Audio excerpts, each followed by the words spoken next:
700, just up about 0.6%. Plenty more ahead. Stay with us. This is Bloomberg.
Everyone you meet in Port Harcourt has stories about what they call black soot, caused by the manufacturing and consumption of these fuel products in the illegal refineries.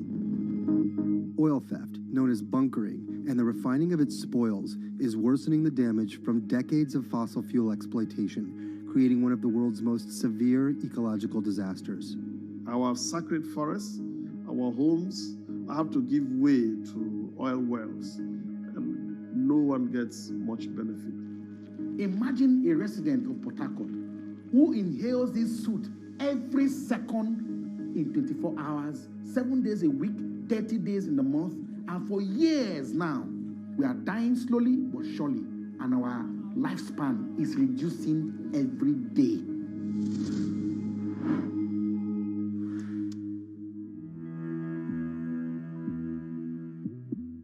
Bloomberg has enhanced search on the terminal to deliver what you need when you need it. Now, you can simply type phrases in everyday English in the command line. Compare financials. Find people. Analyze markets. You can enter phrases or ask questions. What do you want to know today? Ask a question or visit SearchGo to find answers now. BSO Now is your online home for weekly Boston Symphony Orchestra and Boston Pops performances. See new concerts that go behind the scenes, plus acclaimed archival concerts. Visit bso.org/now, where the music plays on. BSO season sponsor, Bank of America. This June, in honor of Pride Month and Juneteenth, Bloomberg brings you a special equality series every Thursday in June at 1 p.m. Eastern. Bloomberg Equality, celebrating inclusion this Pride Month and all year long.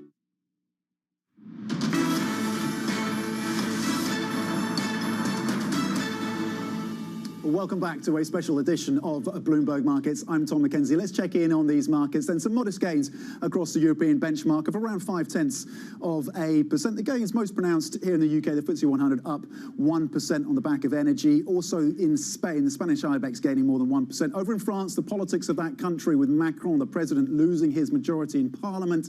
Question marks about the reform agenda. Nonetheless, just clinging on to gains of about 0.1%. The S&P E-minis, for when the markets do reopen stateside, of course, after that national holiday, the Juneteenth holiday, gaining 0.7%. We heard Loretta Mester saying, look, it's going to take a number of years to get back down to that 2% target.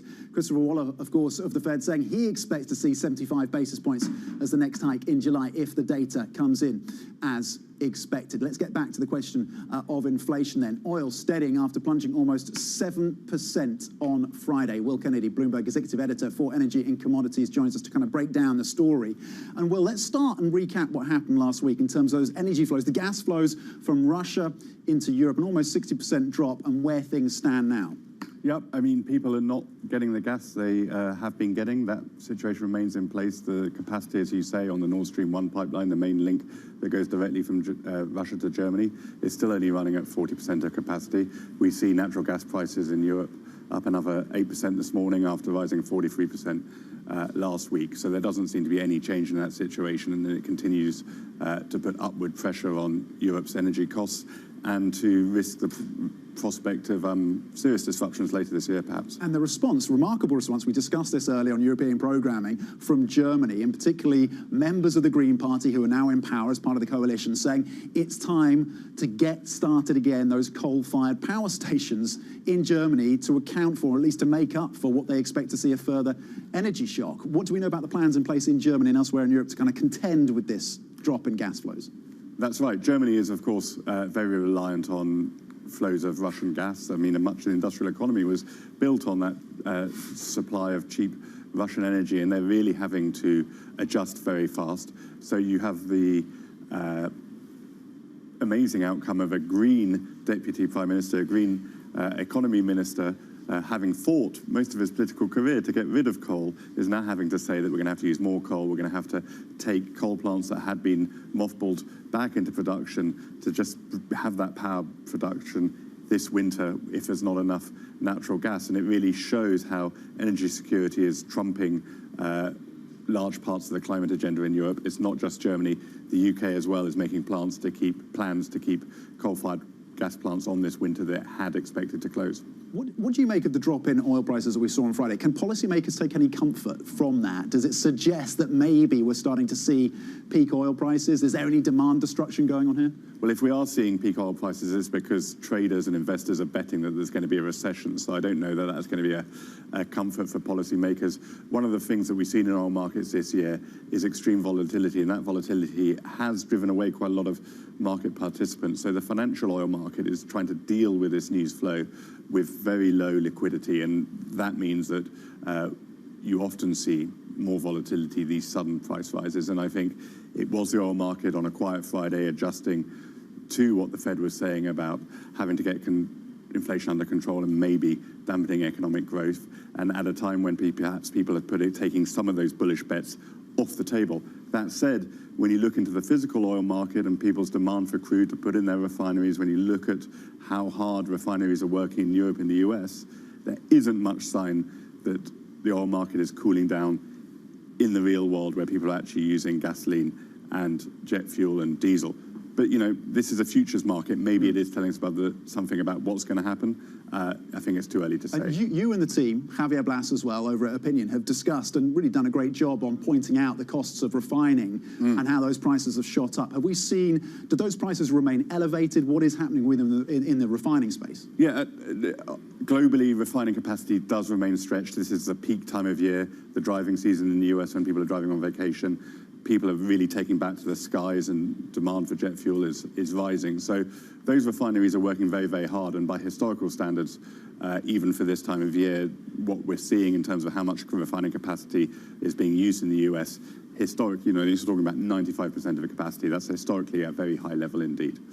What else are you looking for in the weeks ahead? You and the team, what else are you monitoring? Is it supply from OPEC? Is it the demand picture? What is really keeping your focus at this point? So I think the demand picture is absolutely key. We are going to be looking for those signs of demand destruction, whether, we have seen a very bullish run up in demand, jet fuel, diesel, gasoline, whether as the economy perhaps start to weaken, you see those elevated levels come off a bit. That's one thing. On the supply side, I think we need to look at a couple of things. Clearly, the US would like Saudi Arabia and the rest of OPEC to supply more oil. It's not clear that they can produce a game-changing amount. They only have spare capacity between the UAE and Saudi Arabia, perhaps 2 million barrels a day. But that will be a focus as we work towards Joe Biden's visit to Saudi Arabia. And the other thing perhaps to keep an eye on is Libya, where we lost as much as 1 million barrels a day of production at a time when the oil market can't really afford to lose it. It seems to have come up a little bit over the weekend, but we've got a difficult political situation there, a lot of volatility in production. And at a time when the European market looks to be very tight, it's a key supplier to European refineries. That's adding to this picture of market uncertainty and market tightness. What about the China factor? We're looking at iron ore prices off almost 7% today, partly and largely, arguably, as a result of concern about the demand out of China, or the lack of demand as lockdowns, you see them in Shenzhen and further testing in Shanghai. If China comes back, what kind of demand shock could that pose for this already tight market? It's another very important question. You're right, Tom. Earlier in the summer, a couple of months, 6 weeks ago perhaps, in the late spring, we reckon that at the height of the lockdowns, it was taking 1 million barrels a day of global demand out of the picture. That's about 1%. So you bring that back, that's quite a big change at the margin for the global demand outlook. And I think it is a key market whether that comes back. And at the same time, we've had a lot of supply come from the American Strategic Petroleum Reserve, perhaps 1 million barrels a day. That's due to run out later after the summer. So you could be looking at a situation where you lose 1 million barrels from what was coming out of the SPR unless they renew that program, which it's difficult to do at a time when you get another 1 million barrels a day from China. But there are a lot of uncertainties there. We don't know how COVID is going to develop in China. We don't know how strong the Chinese economy is. But yes, it's potentially that you get those swings in both directions. It could serve to really tighten the market. Finally, Will, on the question of Iran, there had been some speculation at the beginning of this year that maybe a deal was going to come to the fore that would put Iranian supply back on the markets. Is that a moot point right now? I don't think it's a moot point. I think no one's expecting the big deal and a huge deluge of Iranian oil into the market. What you probably are going to see is Iranian supply creep up because people need those barrels of oil, and perhaps the US is willing not to worry about it too much. Excellent insights, as ever. Thank you for breaking down the energy and oil story for us. Will Kennedy, of course, of our global commodities team. Now, coming up, we discuss the divergence among global central banks with Jennifer Kamukian of Capital Economics. Do stay with us. This is Bloomberg.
companies now, they're getting hundreds, maybe even thousands of applications. So software has come in to automate the process. You want to write your resume for robots, not for humans. The only job your resume has is to be comprehensible to the software that is reading it, because that software or robot is going to decide whether or not a human ever gets their eyes on it. These things are programmed by a certain segment of the population that might not be totally inclusive or not be fully aware. Concerns about how this technology could exacerbate discrimination.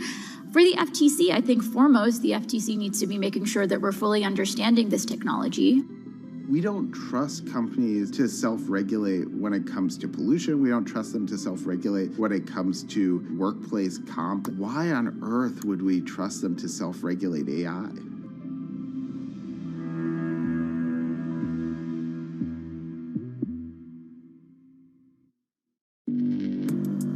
Access the financial world on demand. Hear from leading economists, policymakers, and industry experts via live and on-demand webinars, only from Bloomberg. Start exploring to see what's moving the markets.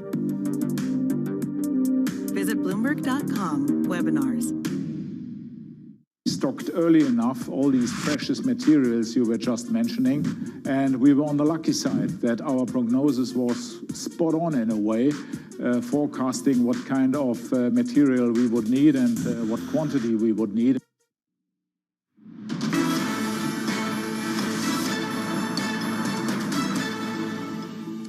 Welcome back to a special edition of Bloomberg Markets, live from London. I'm Tom Mackenzie. Let's check in then on the European markets. Some modest gains across the benchmark. European stock 600, you're seeing gains of 0.6%. We continue to watch the sovereign yields here in Europe. Madame Lagarde of the ECB will be giving testimony to the European Parliament later date. 356, yields off by about 3 basis points. So some comfort there for the sovereigns after they blew out past 4% for the Italian 10-year. We await more details, of course, on this anti-crisis tool that the European Central Bank is pulling together. Brent crude currently trading at $113 per barrel. That's just gaining 0.1%. The other commodity to bring to your attention is iron ore, which is off significantly today on the back of concerns about demand growth out of China. Bitcoin, 20,700, just holding above the 20,000 level after, of course, a pretty volatile couple of days for the cryptocurrency to say nothing, really. Currently up 0.6%. A lot of concerns about what's happening, particularly in the DeFi space in terms of decentralized finance. Right, let's get up to date with news from around the world with Alice Atkins. Alice. Hi, Tom. EU Foreign Policy Chief Josep Borrell slammed Russia's disruption of Ukrainian grain exports today as, quote, a real war crime. Speaking to reporters ahead of an EU foreign ministers meeting in Luxembourg, he said it was the war and not EU sanctions that are causing prices to soar. Borrell said millions of tons of wheat remain blocked in Ukraine, while in the rest of the world, quote, people are suffering from hunger. In the Philippines, President-elect Ferdinand Marcos Jr. has appointed himself Agriculture Secretary. It's a rare move that gives him direct responsibility for food output as inflation pressures challenge his incoming administration. Marcos has pledged loans and modern machinery for agricultural workers to boost food supply and bring down prices. The last time an incoming leader assumed a concurrent role as minister was in 1998. The US economy will likely fall into a mild recession by the end of 2022 as the Federal Reserve raises rates to tame prices. That's according to the latest outlook from economists at Nomura Holdings. The company warns financial conditions will tighten further, consumer sentiment is souring, energy and food supply distortions have worsened, and the global growth outlook has deteriorated. The European Central Bank is ready to combat unwarranted financial market moves, but must also be prepared to look through turbulence as it exits negative interest rates. Speaking after an emergency meeting in Riga, ECB Governing Council member Martins Kazaks said it's natural to see some increased uncertainty and volatility, and that the bank needs to act with a, quote, cool head and steady hand. Global news 24 hours a day, on air and on Bloomberg Quick Take, powered by more than 2,700 journalists and analysts in more than 120 countries. I'm Alice Atkins. This is Bloomberg. Tom? Okay, Alice, thank you. Divergence among global central banks, the Federal Reserve, the BOE and the SNB all raised rates last week, while, of course, the Bank of Japan held steady and the ECB held an emergency meeting to prevent euro fragmentation.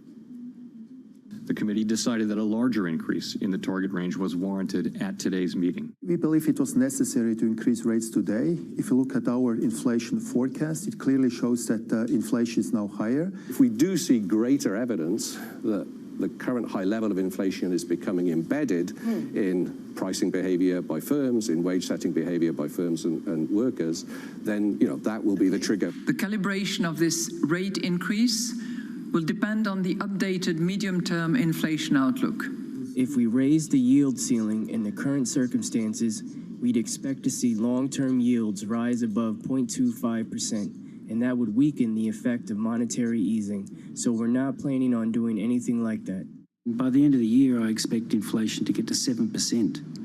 That's a very high number, and we need to be able to chart a course back to 2 to 3% inflation. Either a 50 basis point or a 75 basis point increase seems most likely at our next meeting. If the medium-term inflation outlook persists or deteriorates, a larger increment will be appropriate at our September meeting.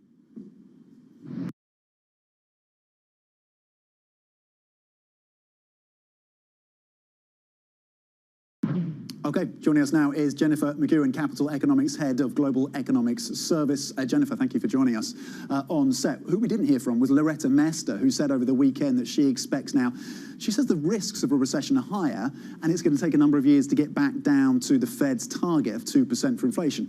Is that even realistic? Do they have to reassess what the target has to be? Do they have to adjust the inflation target, given that we're at levels, 8.6%? That 2% target, when do they get there? Is it realistic in a number of years? Well, I think adjusting the inflation target at the moment would be the wrong thing to do. That would cause all sorts of credibility issues. If you just move the goalposts as you fail to hit the goal, then that's going to reduce your credibility, raise inflation expectations further potentially. I think that there are a lot of transient forces that are keeping US inflation and that elsewhere in advanced economies very high, most notably, of course, commodity prices.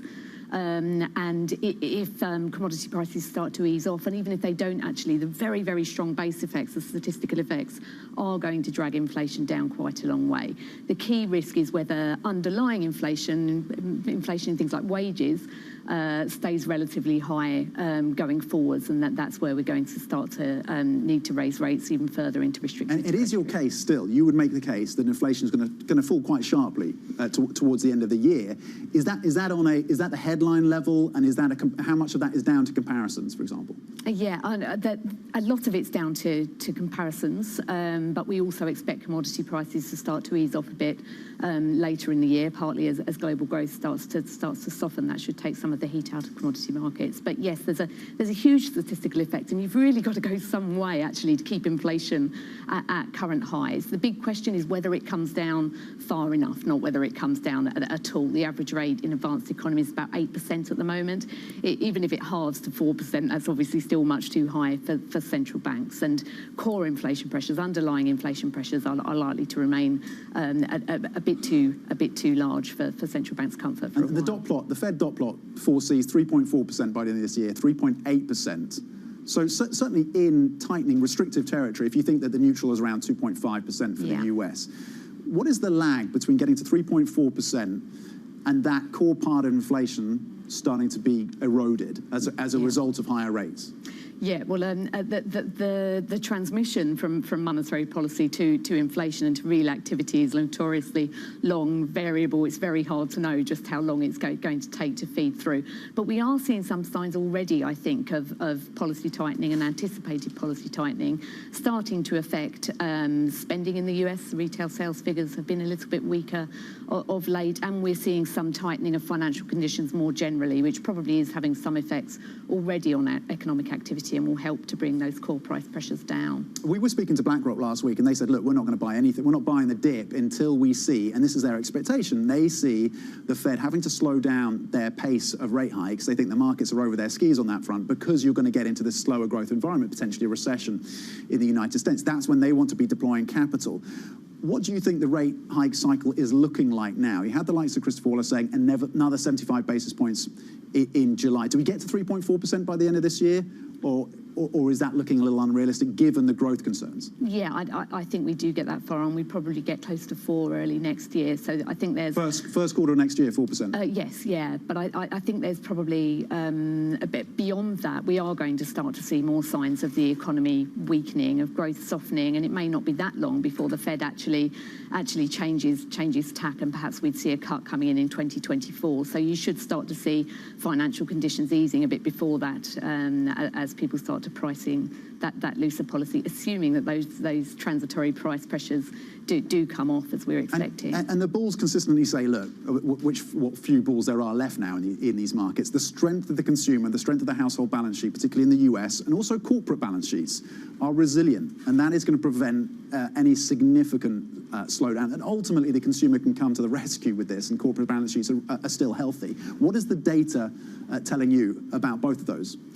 Well, it's giving us some signs of concern now. I've already mentioned the retail sales data. Car sales have been a bit weak too. So there are some signs that the consumer, is starting to weaken a little bit in the face of policy tightening and very high inflation, of course. But it's absolutely right that debts have come down. Also, lending is generally on relatively long terms, mortgage lending on relatively long terms. So the hit to the US consumer shouldn't be too dramatic as policy is tightened. So we think that the economy on the whole is going to bend rather than breaking under higher interest rates. Your base case is that the US avoids a recession, at least in 2023. 2022, 2023, a recession is avoided? Yeah, that is our base case. The parts of spending that are most interest rate sensitive aren't very, very high as a share of GDP, so it doesn't look like firms and consumers are very overstretched to the extent that you would see a very sharp downturn in the face of policy tightening. When it comes to Europe, the question of energy is back in focus with that cut by the Russians of gas supplies to the European market, so about 60% cut just last week. We aren't there yet, but if we were to get 100% cut by the Russians in terms of gas to Europe, and it seems hard to imagine given the damage it would do to Russia's own economy. But if we got to that point, what would the damage be? What would the impact be across the Eurozone? Well, it would be pretty bad, particularly for German industry, which is an important part of the economy and is very energy dependent. And that's why already you're seeing these strong policies to try and build up inventories of gas in Europe. And it's good that those kinds of plans are being put together already ahead of the winter season when energy use will be much higher. So there's some encouragement there from the fact that these policies... Can Europe avoid a recession, even if that doesn't happen? We are forecasting a recession in the Eurozone. Unfortunately, well, it seems much more likely. We're forecasting a recession in Germany, partly on the back of these gas restrictions, but also on supply shortages more generally, which are really quite intense for Germany. A quick question on China and the potential for China to be a catalyst. And obviously, there are serious concerns. Those have been reflected in the price of iron ore today about demand out of China, the lockdowns, COVID zero. But if we get to a point, and certainly policymakers there have outlined their desire to support the economy and be more reactive, if we get to a point where China reopens and you have this policy support, does China then become a catalyst again for the global economy? Yeah, well, that's one possible upside, but our view is that actually the recovery in China won't be as strong as most people seem to be expecting.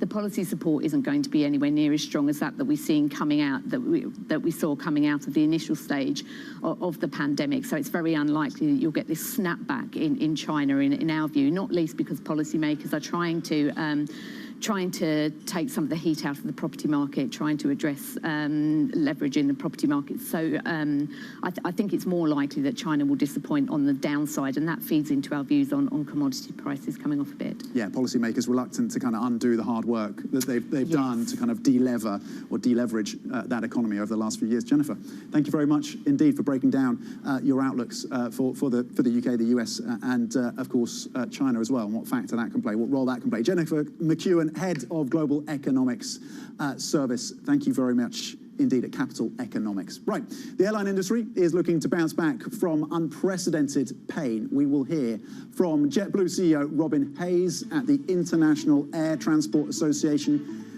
That meeting is happening in Doha. Guy Johnson has been on the ground speaking to executives. We will hear from JetBlue's CEO. The markets here in Europe, you're looking at gains of 0.6%. The S&P E-minis, of course, it's a national holiday stateside, but the futures are pointing to gains of 0.7% when the markets do reopen.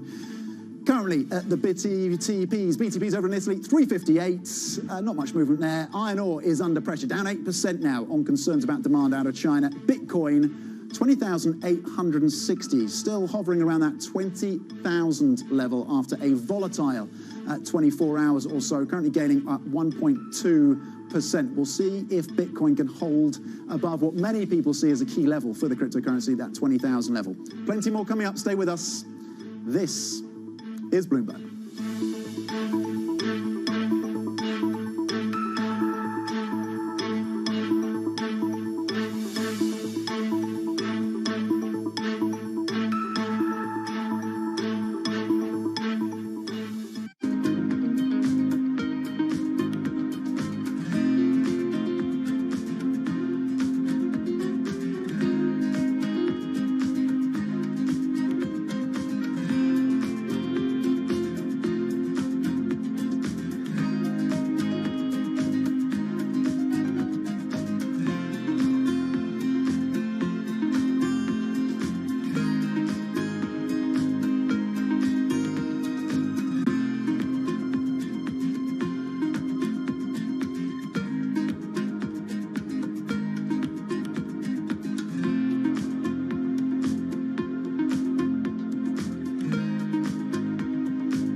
The Indian city of Jamnagar is a money-making machine for Asia's richest man, Mukesh Ambani.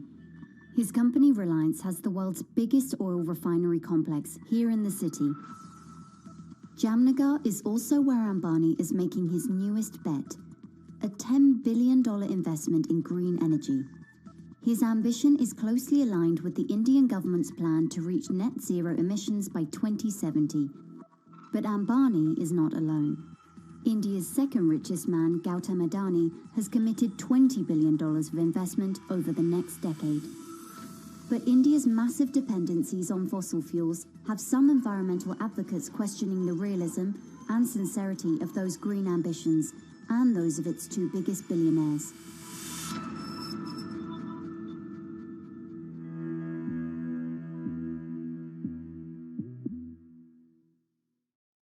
Lots happening on Wall Street. It's the basic law of economics. It validated what the market was already pricing. Need to catch up? This is Bloomberg Wall Street Week. I'm David Weston. We've got the information and insight. David, you just hit the nail right on the head. From businesses most influential and instrumental. And that's the way you run good risk management. It's a challenging dynamic. We could continue to see that kind of strength. Bloomberg Wall Street Week premieres Friday with replays all weekend on Bloomberg Television and Radio.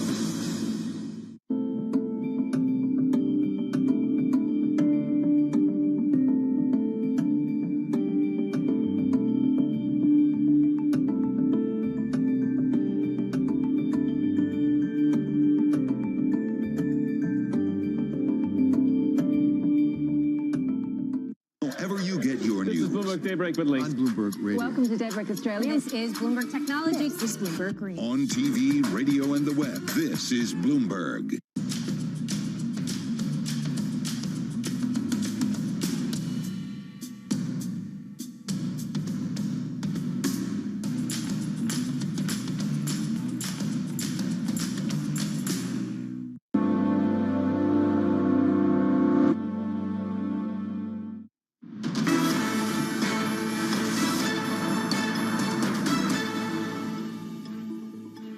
Welcome back. Now, shares of JetBlue have continued to face pressure this year as airlines head into the key summer travel season. Bloomberg's Guy Johnson spoke with JetBlue's CEO, Robin Hayes, earlier today at the IATA conference in Doha. They talked about the challenges ahead for the aviation industry and when they might be fixed.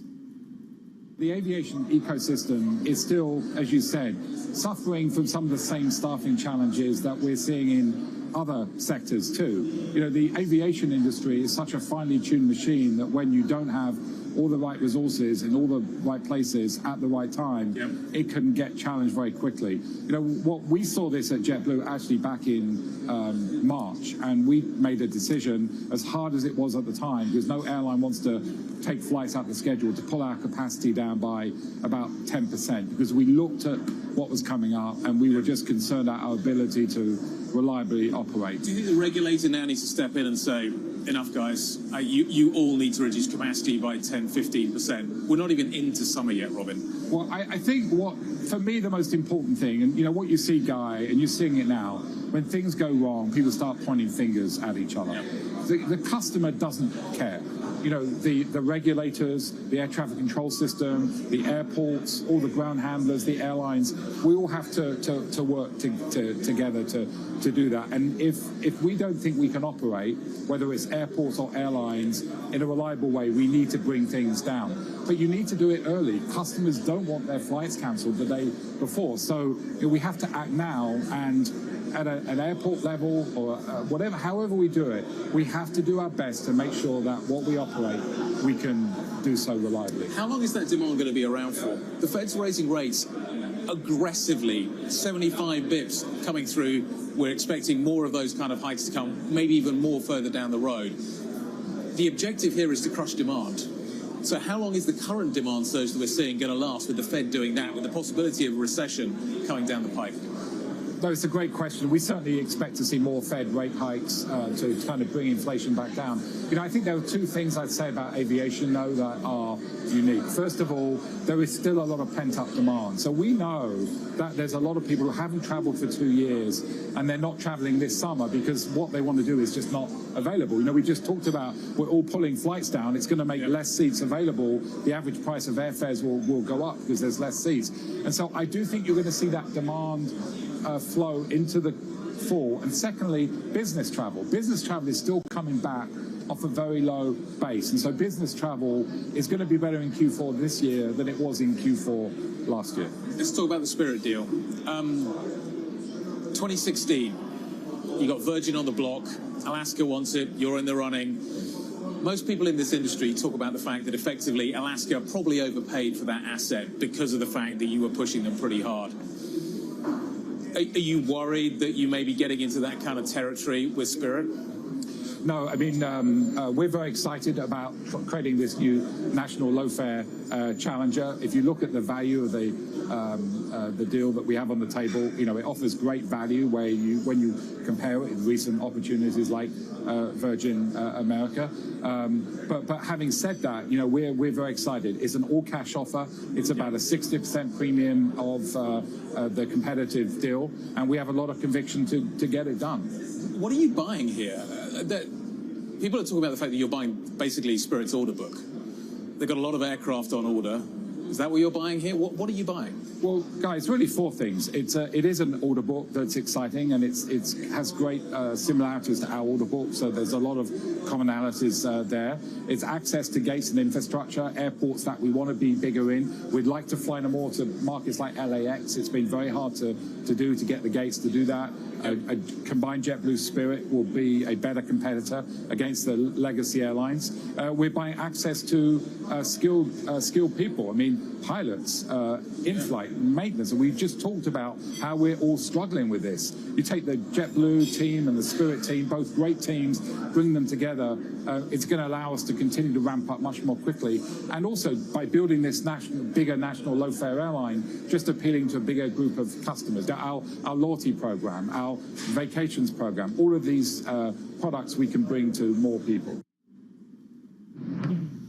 That was Bloomberg's Guy Johnson, of course, speaking with the CEO of JetBlue, Robin Hayes. And Guy joins us now from Doha, where he remains at the IATA conference, speaking to a number of executives. Guy, what are some of the most salient? It's such a fascinating time to be looking at the aviation industry. What are some of the most salient points that executives have raised with you throughout these conversations?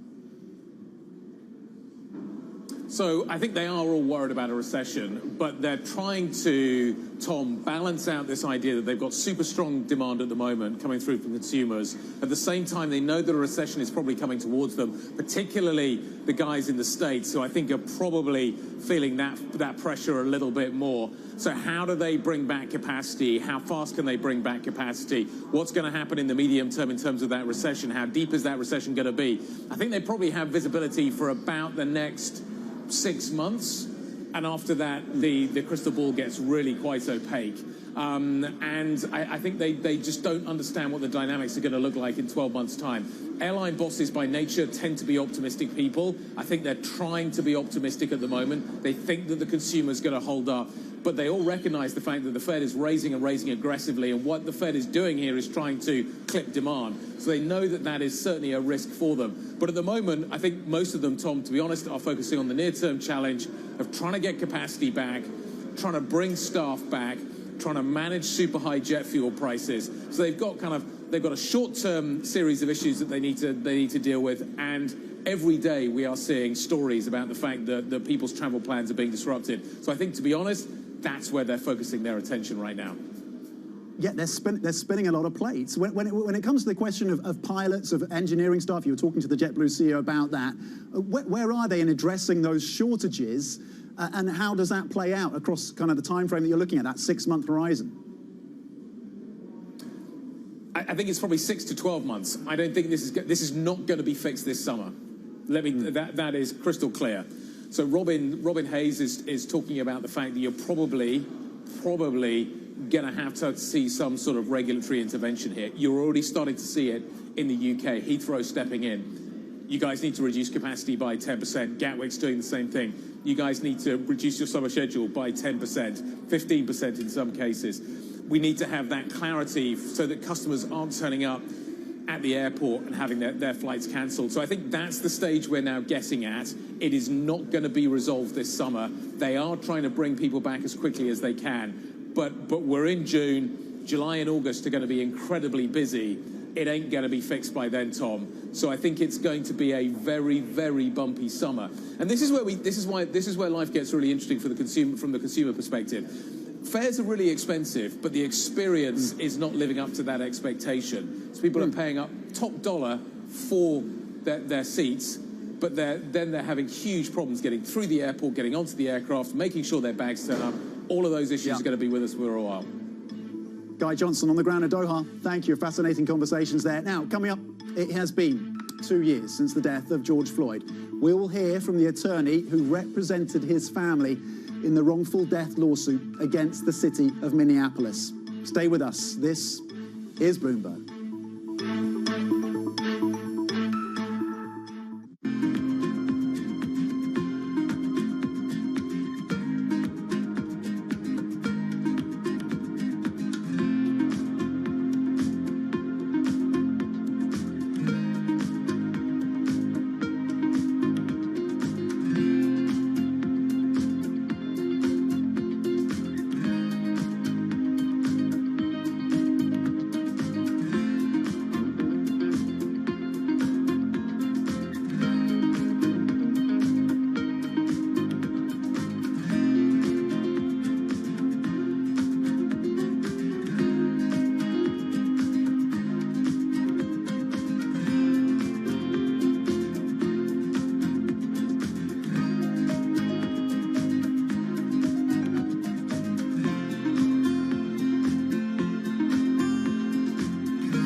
We know that it's highly transmissible. We know that 2 doses of vaccines, Pfizer vaccine specifically, neutralize the virus, but not as efficiently, because various studies showing that reduction up to 40-fold, meaning that a 3rd dose is a must for it to successfully neutralize the variant. What we don't know is still that what are the effects of mix and matching between vaccines, and what are the capabilities of antibodies produced from this mix and matching in neutralizing Omicron. Because as we know, many parts of the world use different types of vaccines. And that would be a great data to look at. It will be also great to look at, because majority of the studies done uses a small sample number, and most of the time when you translate it to real world, the data changes. So it will be really good to look at large-scale data of the ability of antibodies from vaccines to neutralize this variant. Grateful here today that the virus, Omicron variant, still uses ACE2 receptor as its main entry. It means that all of the vaccines which are designed with spike in mind still works. Imagine if it uses a different receptor other than ACE2. None of the vaccines would work today. So I think that is the best news that we got from all these studies which came recently, the past couple of days. Front Row, exclusive interviews with the most influential figures in finance. Lloyd Blankfein. Deflation is a terrible thing. Inflation you could tolerate. Kathy Wood. Tesla will be in the pole position to dominate. Jeremy Grantham. We've had a very, very abnormal honeymoon Goldilocks period. First available on the Bloomberg Terminal, then on Bloomberg Television and Bloomberg.com. Front Row, the best seats in the house for business's greatest minds. Why do the biggest names in business choose Bloomberg? That is a great question. It's a great question. It's a great question. Great question. Great question. Great question. Great question. That's going to be the best question I get all night. I'm glad you asked that. Bloomberg Television. Top experts. Great questions. This is a market that over the past few weeks has made it clear it wants to go higher. It got a little spooked by the idea that geopolitical tensions are rising.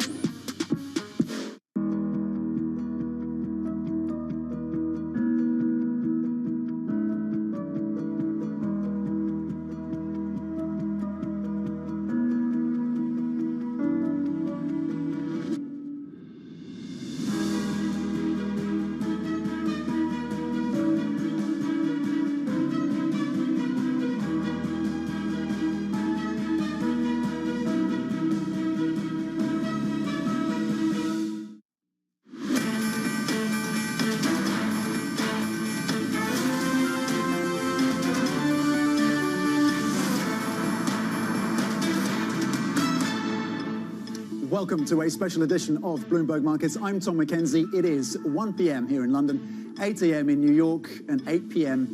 in Hong Kong. Let's check in on these markets then. There's some optimism here in Europe, modest optimism, some gains of around 0.7%. Maybe investors starting to weigh up the idea that possibly a lot of this action around central banks has been priced into the market. Maybe that is an argument that some investors will be making. We have the ECB's president, Christine Lagarde, speaking and addressing Parliament, the European Parliament, later today. So euro-dollar in focus for us, gaining 0.2%. Part of that is down to some weakness in the dollar as well. We continue to keep an eye on Italian BTPs as an indicator, which was flashing red about a week ago, as to the strain on the weaker Eurozone economies. Yields are off by about 3 basis points, 356, so more of a comfort level there for European Central Bank officials as they work on this anti-crisis tool. Iron ore under pressure on concerns about demand out of China. The COVID-0 policies there, some lockdowns in the city of Shenzhen, the tech hub there, currently down 8%. 110 is what you're getting on iron ore. But again, broadly, 0.7% of the gains you're seeing in Europe. And of course, it is a national holiday stateside. The S&P E-mini is now pointing to gains of 0.9% where those markets do reopen on Tuesday. Right, let's get you up to date now with news from around the world with First Word and the one and only Alice Atkins. Alice. Hi, Tom. Ukrainian President Volodymyr Zelensky says his nation is facing a, quote, historic week as the European Union's 27 member states decide whether to approve its bid to become a candidate. While the French, Italian and German leaders have already given their blessing, all member states must agree. They'll reach a decision later this week. President Emmanuel Macron's centrist alliance has lost its outright majority in the French parliament. Macron's group won 245 seats, short of the 289 needed for an absolute majority. A left-wing alliance will be the second biggest bloc, with the far-right National Rally in third, claiming 89 seats. The results mean Macron will struggle to pass legislation, putting much of his economic agenda in peril. China's spring outbreak of COVID-19 continues to subside, but a single local case in Shenzhen detected over the weekend triggered mass testing and neighborhood lockdowns. Nationwide, China is reporting the lowest number of new cases since early February, but the country continues to pursue a zero-tolerance strategy that's left it isolated from the rest of the world. After 2 years of pain brought on by COVID, the airline industry should return to profitable times next year as pent-up demand for travel sustains bookings. That's the prediction of the International Air Transport Association. At its annual general meeting in Doha today, the IATA said airlines have emerged, quote, leaner, tougher and nimble, having defied predictions for widespread bankruptcies and failures. Global news 24 hours a day, on air and on Bloomberg Quick Take, powered by more than 2,700 journalists and analysts in more than 120 countries. I'm Alice Atkins. This is Bloomberg. Tom? Alice, thank you very much indeed. OK, let's get to the European markets then. Stocks seeing gains following last week's sell-off. Joining us is Bilal Hafiz, CEO and Head of Research at Macro Hive. Bilal, thank you for joining us. Let's start then with what we've seen in the European markets this Monday. Is there anything convincing here? Is there conviction in this turnaround, modest as it is, for European stocks? Well, I think the conviction at this stage is relatively low. Obviously, we've had very large declines over the past few weeks. So to some extent, there should be some consolidation. And of course, we have a US holiday today as well. So my sense is conviction is relatively low. Most people are probably looking for some kind of consolidation. So this week, people are probably looking for sideways moves. But I don't think today's bounce is really a sign that the worst is behind us.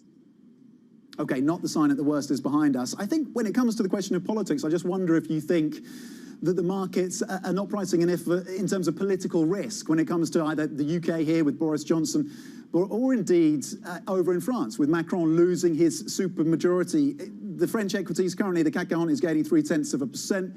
Are the markets right to kind of look past potentially a stalled reform agenda in France? I think you make a very good point. I mean, I do think in general, markets are underappreciating the political risk. I think the big issue at the moment is, as we've seen from the French elections, what we're likely to see with the US midterms, if the House does flip to the Republicans, is that it'll be much harder for governments to enact any kind of fiscal response if there is further instability in the economy. So far, we have seen various fiscal measures being put in place around the world to deal with inflation and so on. When you have gridlock, it'll be much harder for them to do that. So that adds this, this political risk in the sense that there will be less policy support in the event of further shocks to the system.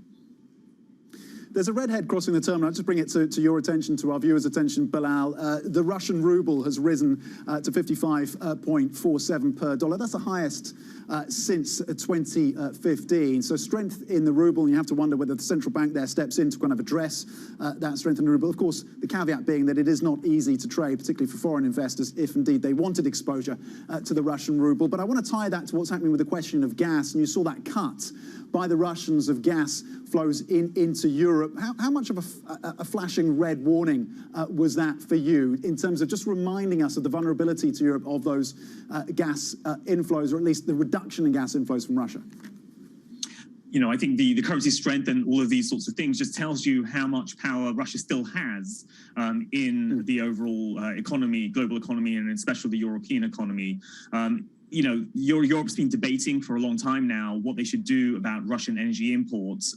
Yet it's really Russia that's leading the charge there in it deciding whether it pulls its supplies from Europe rather than the other way around of Europe deciding. So I think it just adds that additional risk to the European economy. I think it just adds to additional inflationary pressures to Europe, more recessionary risk for Europe.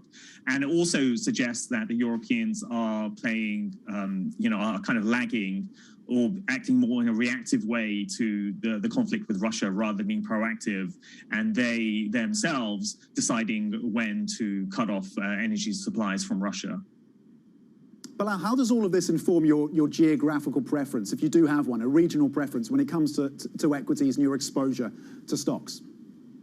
Well, in general, my bias with equities is to be underweight across the board and not to necessarily be long any particular region. I think we're in a very negative environment for equities in general. We have central banks raising rates. We have this inflationary environment. We have wage cost pressures that will eat into profit margins. So this, for me, is more of a global phenomenon rather than a specific regional one. Of course, the growth dynamics within Europe are probably worse than they are, say, for the US. But overall, given that rates are so high, and then also we're in this continued environment of higher volatility, that tells me that in general one should just generally be underweight equities across the board.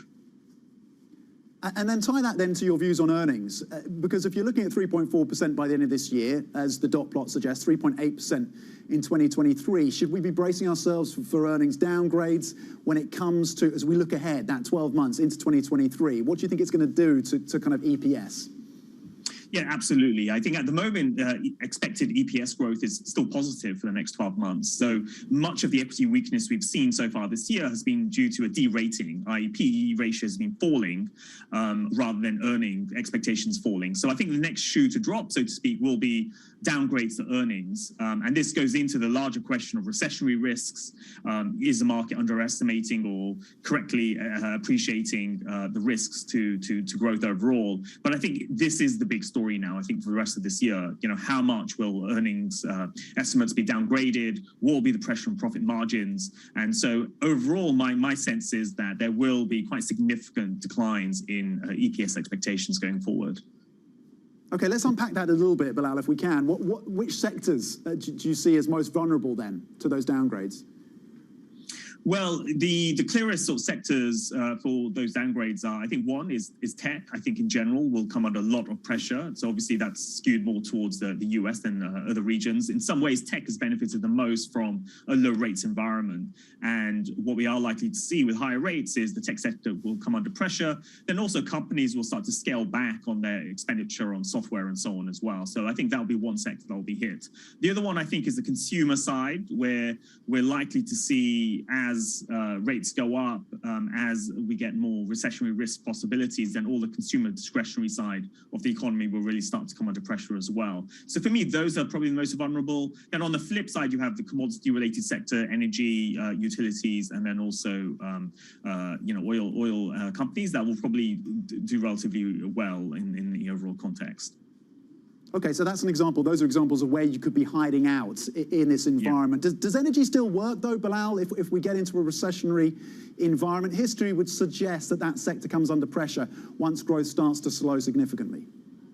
Yeah, I mean, I think the energy sector is a bit trickier timing-wise. You know, at the moment, I still think we do have significant supply issues, which will still keep energy prices relatively well supported. Obviously, we have geopolitics as well with Russia, Ukraine. So I think that, you know, for now will be enough to support the energy sector. But further down the line, as you rightly point out, when we do get into the sort of the real recessionary zone, then energy will be hit, and then at that point it will start to get hurt. My reason for being a bit more cautious around calling energy lower, which many people are doing already, is that it's been very easy to call for energy lower, yet energy prices have actually been relatively resilient so far this year. You know, we've had huge amount of SPR reserve releases of oil. You know, we've had a lot of speculation of increased oil supply, yet at the same time, oil is still above $100. So I still think there's a significant sort of structural issues in the oil sector on the supply side that are likely to keep energy prices elevated. And we saw some pretty significant moves as well within the credit space when we have seen in the last few weeks. Do you think there's much more to go in terms of discounting in credit? Is there anything that's looking attractive there? Yeah, I mean, I think the credit, is following the general de-risking we've seen overall. If you look at corporate balance sheets, they're generally relatively healthy compared to earlier periods of significant credit distress. For example, if we go back to the 2000s, the corporate balance sheet today are looking healthier than back then when we had serious credit distress. I mean, I think the challenge today is probably more private markets where we get less visibility on credit risk.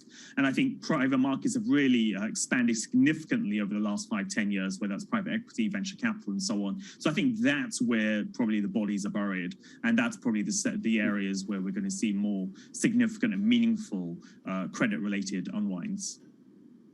Okay, Bilal Hafiz, CEO of Macro Hive, Head of Research as well. Thank you very much for those thoughts, that analysis as well, as we face up to very volatile markets. Of course, currently you're seeing gains across European equities of around 0.7%. We talked about France. The CAC Cajon is up 0.2%, despite the fact that President Emmanuel Macron has lost his majority in the French Parliament, posing questions about his reform agenda, particularly when it comes to pensions and taxes as well, tax reforms in that country. Here in the UK, you're seeing some pretty decent returns of 1.2% so far in the trading session. The S&P E-minis over in the US pointing to gains of 0.8% when those markets reopen on Tuesday. We continue, as I say, to monitor, of course, the sovereign debt space here in Europe. The European Central Bank's president, Christine Lagarde, she's going to be talking to Parliament, the European Parliament, and no doubt facing something of a grilling about her stance. So we continue to watch the Italian BTPs. The ECB, of course, have said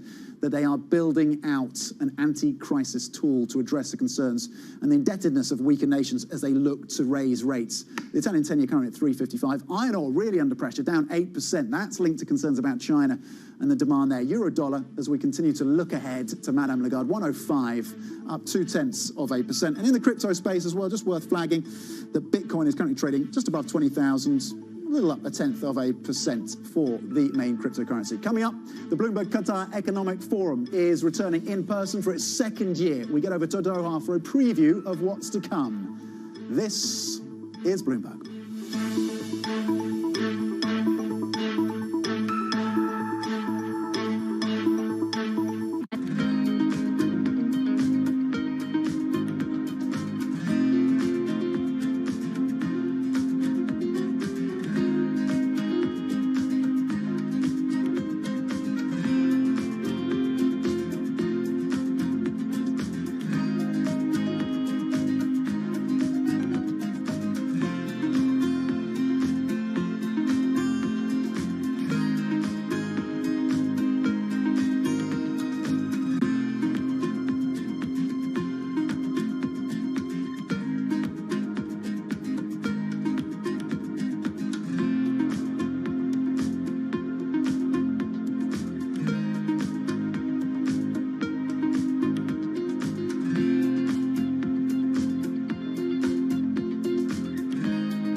Bloomberg has enhanced search on the terminal to deliver what you need when you need it. Now, you can simply type phrases in everyday English in the command line. Compare financials. Find people. Analyze markets. You can enter phrases or ask questions. What do you want to know today? Ask a question or visit SearchGo to find answers now. When you think of cutting-edge technology at sea, you might be thinking of stuff like this. But there's an incoming revolution on the high seas that isn't quite as sexy, but could be significantly more impactful. Container shipping is the key component of global trade. About 80 or 90% of all the world's goods are transported at sea at some point. But there's a significant unseen cost to the modern era of global commerce. About 3% of all the world's CO2 emissions come from shipping. 3% may not sound like a lot, but that's roughly comparable to the entire CO2 output of Germany. Since reducing trade isn't a likely option, what about a technological improvement to help reduce the emissions from these well-stocked maritime behemoths?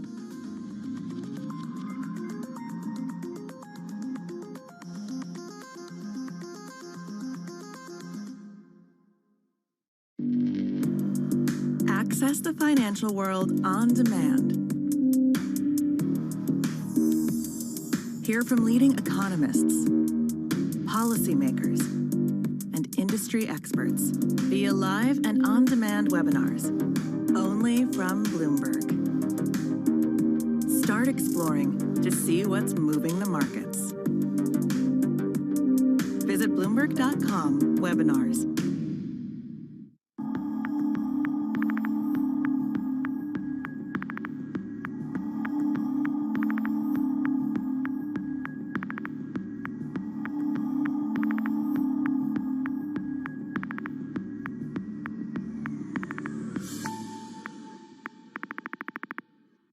I think what we've seen during this period of time is that communicating via video is not a fad. We are using it in all aspects of our lives, for work, for learning, for communicating, for staying in touch. I think that it's hard to put your head around any narrative. Let's just be honest. We've had sort of a shift in, are we in some sort of stagflation fears moment? People were talking about that all day yesterday.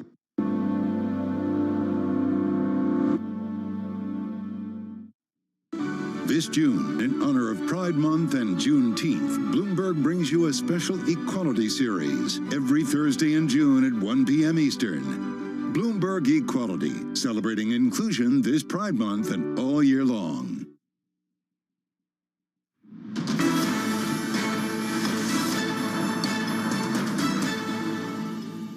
Okay, welcome back to a special program here on Bloomberg Television. Let's head now to Doha and to the Qatar Economic Forum, where Bloomberg's Manus Cranney is standing by. It's a big week, Manus, for you and the team on the ground in Doha. What are you looking ahead for? I think it's the Triple E. I think it's the energy complex, the transition. Obviously, we are in the home of gas. And the Qataris have just signed up more partners in their mega project Northfield.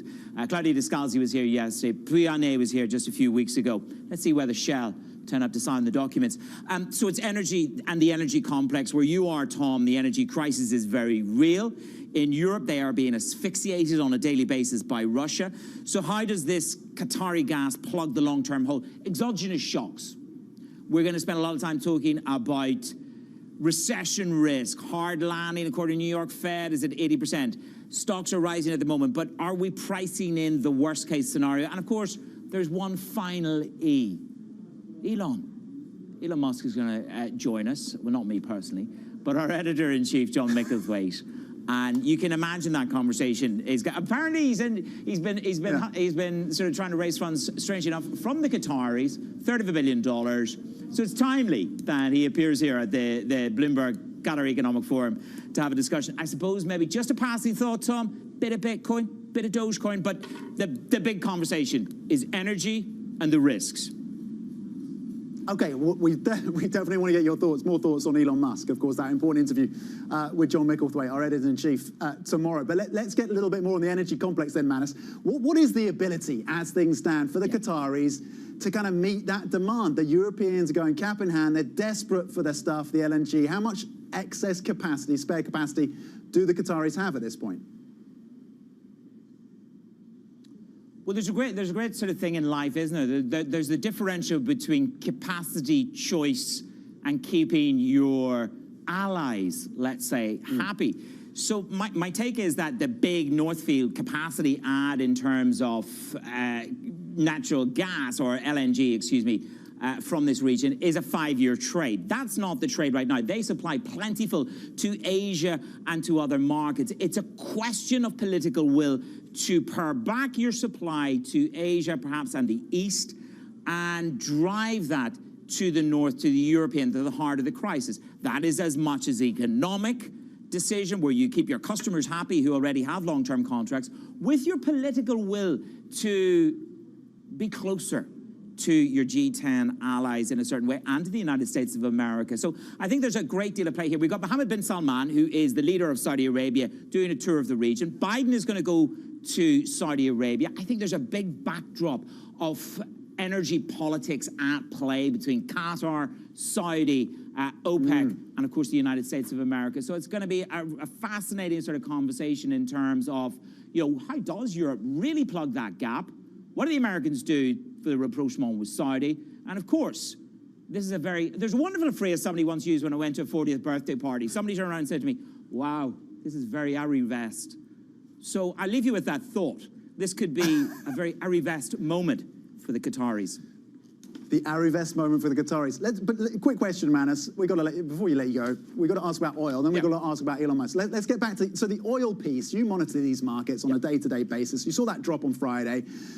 There's a question mark. Will Kennedy was outlining this. Look, really, that demand is so strong that this is likely to be short-lived in terms of the drop that we saw in oil prices and Brent prices. What is the, and you talked about Saudi and the US president's visit there. What is the oil component in this energy price crisis? Well, let's put it in this way. So let's call it $100 for cash, so that we don't mess around with it. So the unfortunate tragedy of and the consequence of the horrors of what's going on is war, and that premium is $50 on the upside, 140, 150, 160. Take your choice on the offer. On the downside, what you saw on Friday was a market trying to price in and grapple with, well, what is recession? What does a global slowdown look like? That was 7%. The bottom line is China is not back online. They're not backing down from zero COVID, as you know, Tom, well, you live there.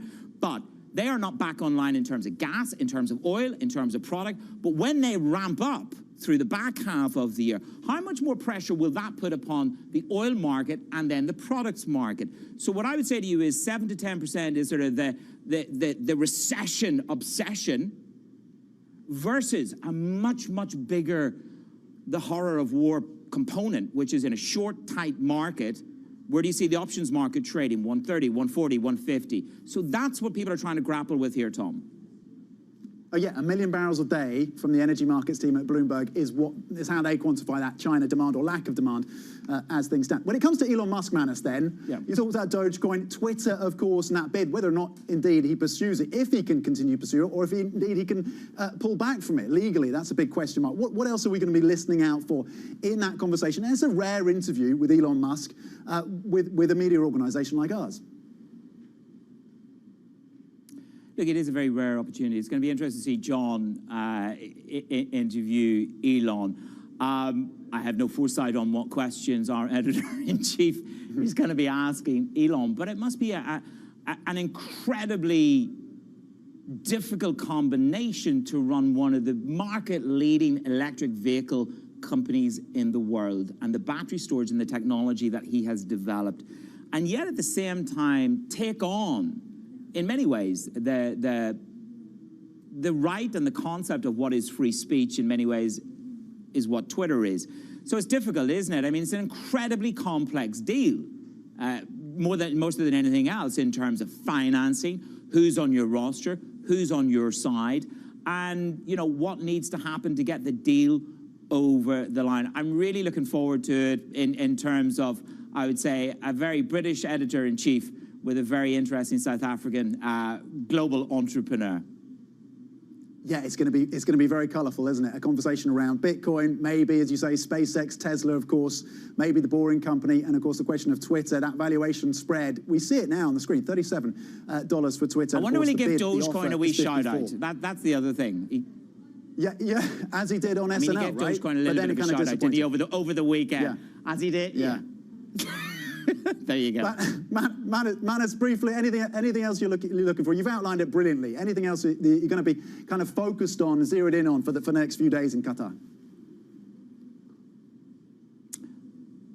Tom, there are a whole host of other panels that are taking place here. And so if you think about where we are geographically, and in terms of the nexus of where we are, I'm going to be catching up with the Namibian oil leaders, the Ethiopian oil leaders, in terms of, is this a moment for Africa to rise in the eye of a European energy crisis? Tom. Interesting. Manus Cranney on the ground in Doha ahead of that forum. Thank you very much indeed. And coming up tomorrow from Doha, Bloomberg Editor-in-Chief John Micklethwaite sits down, as we discussed, with Tesla CEO Elon Musk. Stay with us. This is Bloomberg.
almost the end of the year, but Bali is still quiet and empty.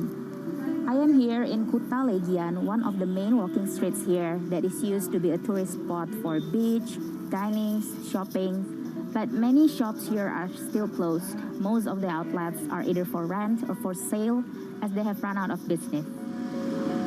Saya kerjanya di sini udah lama, udah ada 10 tahunan di sini kerja. Masih sepi sih, nggak kayak dulu. Kalau dulu kan rame, sekarang ya ada 1-2 itu ada, tapi nggak kayak dulu. Kalau dulu rame sekali. Sekarang paling dapat jualan ya 100, 120 gitu, 200 ya. Kalau dulu sih ya nyampe dah 1 juta, 1,5 itu nyampe dapat jualan. Bisa sampai 2 juta dulu.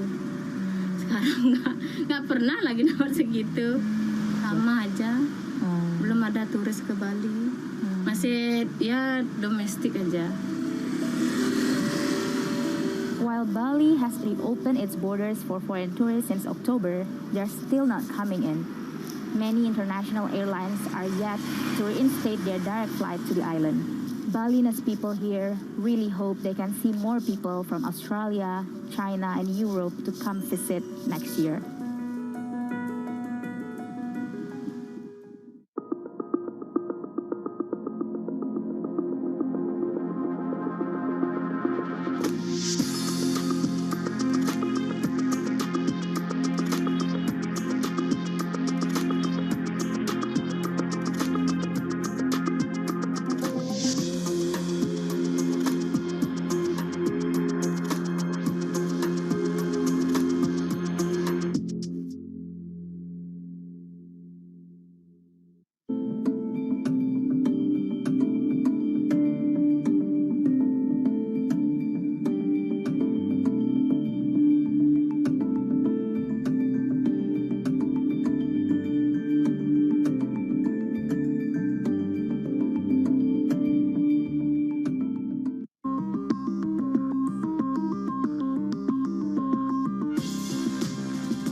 Welcome back to a special edition of Bloomberg Markets live from London. I'm Tom McKenzie. Let's check in on these markets. They're seeing some decent gains. I think that's the way to phrase it. For the European Stock 600, the benchmark 0.7%. The FTSE 100 gaining 1.3%. Over in France, where the politics are front and centre after Macron lost his parliamentary majority, gains of 0.3%. But of course, given the context of last week's sell-off, these are relative gains, of course. In terms of the future stateside, where it is Juneteenth, the national holiday, you're seeing the S&P E-minis pointing to gains of 0.8%. The markets are closed today. They will reopen on Tuesday. Nasdaq futures pointing to gains of 0.7%. In your currency space, euro-dollar remains in focus for us ahead of potential comments or likely comments from Madame Lagarde of the ECB to the European Parliament. The Italian 10-year, 356. Yields off by 3 basis points, so a long way from the danger levels that sparked that reaction, that emergency meeting from the European Central Bank last week. Brent at $113 a barrel. Not a lot of movement there. We continue to watch gas prices here in Europe, given the reduction in flows, significant reduction in flows we saw last week from Russia into Europe. Bitcoin has not moved a lot, at least in the last few hours. 20,499 after a very volatile few days, just holding above that 20,000 level that's seen as key for many investors within the crypto space, down by 0.6%. Right, let's bring you up to date with news from around the world now with Alice Atkins. Hi, Tom. British Prime Minister Boris Johnson underwent minor surgery to fix an issue with his sinuses earlier this morning. A spokesman says the Premier was under general anaesthetic for the operation at an unspecified state-run National Health Service hospital in London. Johnson is recovering at his Downing Street residence, and Deputy Prime Minister Dominic Raab is in charge until tomorrow, when Johnson is expected to return to work. Ukrainian President Volodymyr Zelensky says his nation is facing a, quote, historic week as the European Union's 27 member states decide whether to approve its bid to become a candidate. While the French, Italian and German leaders have already given their blessing, all member states must agree. They'll reach a decision later this week. China continued to snap up Russian energy products last month, including a record quantity of crude oil. It made purchases of $7.47 billion, about $1 billion more than April and double the amount of a year ago. Chinese demand started to show some improvement as virus restrictions were loosened, easing logistical snarls and allowing industrial production to rebound. More than half of consumers in major economies didn't build up their savings during the pandemic. That's according to a new survey of 18 nations by YouGov shared exclusively with Bloomberg News. It's delivering a blow to the idea that households have a cushion against a deepening cost of living crisis. YouGov said 51% of respondents failed to add to their savings during the pandemic. The rate was lowest for Germany at 39%. The US, UK and Canada also saw results below 50%. Global news 24 hours a day, on air and on Bloomberg Quick Take, powered by more than 2,700 journalists and analysts in more than 120 countries. I'm Alice Atkins. This is Bloomberg. Tom? Alice, thank you. OK, joining us now for more market reaction is Ross Mayfield, Baird investment strategy analyst. Ross, thank you for joining us. Where do you think we are in terms of the pricing in the equity markets of the central bank action that we saw last week and the central bank action that is now forecast by these markets going forward? Yeah, I think we're fairly well priced for most of the central bank side of things. You know, we've seen a 25% sell-off in the S&P 500, worse than the NASDAQ, obviously. So I think the market at this point is obviously pricing down a pretty aggressive slowdown. And now the question is recession in 2023 or not, and whether that's mild or pretty deep, actually. I think at this point, the next ball to drop will be earnings. We'll get some pre-announcements and some guidance that will allow us to know what the earnings picture will look like next year. To date, it's mostly been multiple contraction, and earnings estimates have held up fairly well. Those will likely have to come down. The question is how much, and that will dictate where we go from here. Do you think, does that, I mean, it suggests that you think that maybe earnings expectations are a little bit too rosy at this point? Yeah, I think so. I think, you know, your kind of median earnings drop in a recession is about 20%. Even if it's a mild recession, given the kind of consumer position and labor market strength, estimates for 2023 earnings are still up, I think, double digits, maybe coming in a little bit. I think it's a bit too rosy. Companies have done really well managing cost pressures to date, but at a certain point, that will weigh. You already start to see margins rolling over. And at a certain point, you know, the consumer, who has been quite resilient domestically, you know, there just has to be some cutbacks, or there has to be some cracks in that story as, you know, gas prices are over $5, food inflation is spiking. So I think all of that comes together to say, all right, earnings are probably a little too rosy. They need to come in a bit, but where is that ultimate landing point for 2023? Okay, and you talk about the resilience of the consumer. Where do you expect to see, this has been the discussion of the year when it comes to breaking out the equities, is the margin strength, and you touched on this. Where do you continue to see that margin strength across the corporate space? Well, look, what's been interesting about this whole cycle is, you know, all we hear about is historic input cost pressures, right? So wage inflation, raw materials spiking across the board, transportation costs. And yet throughout this whole kind of ordeal, U.S. company profit margins have been at record highs, and they've started to roll over, to be sure, but they're rolling over and they're still maintaining it at highs that we hadn't seen, you know, in the prior couple of decades.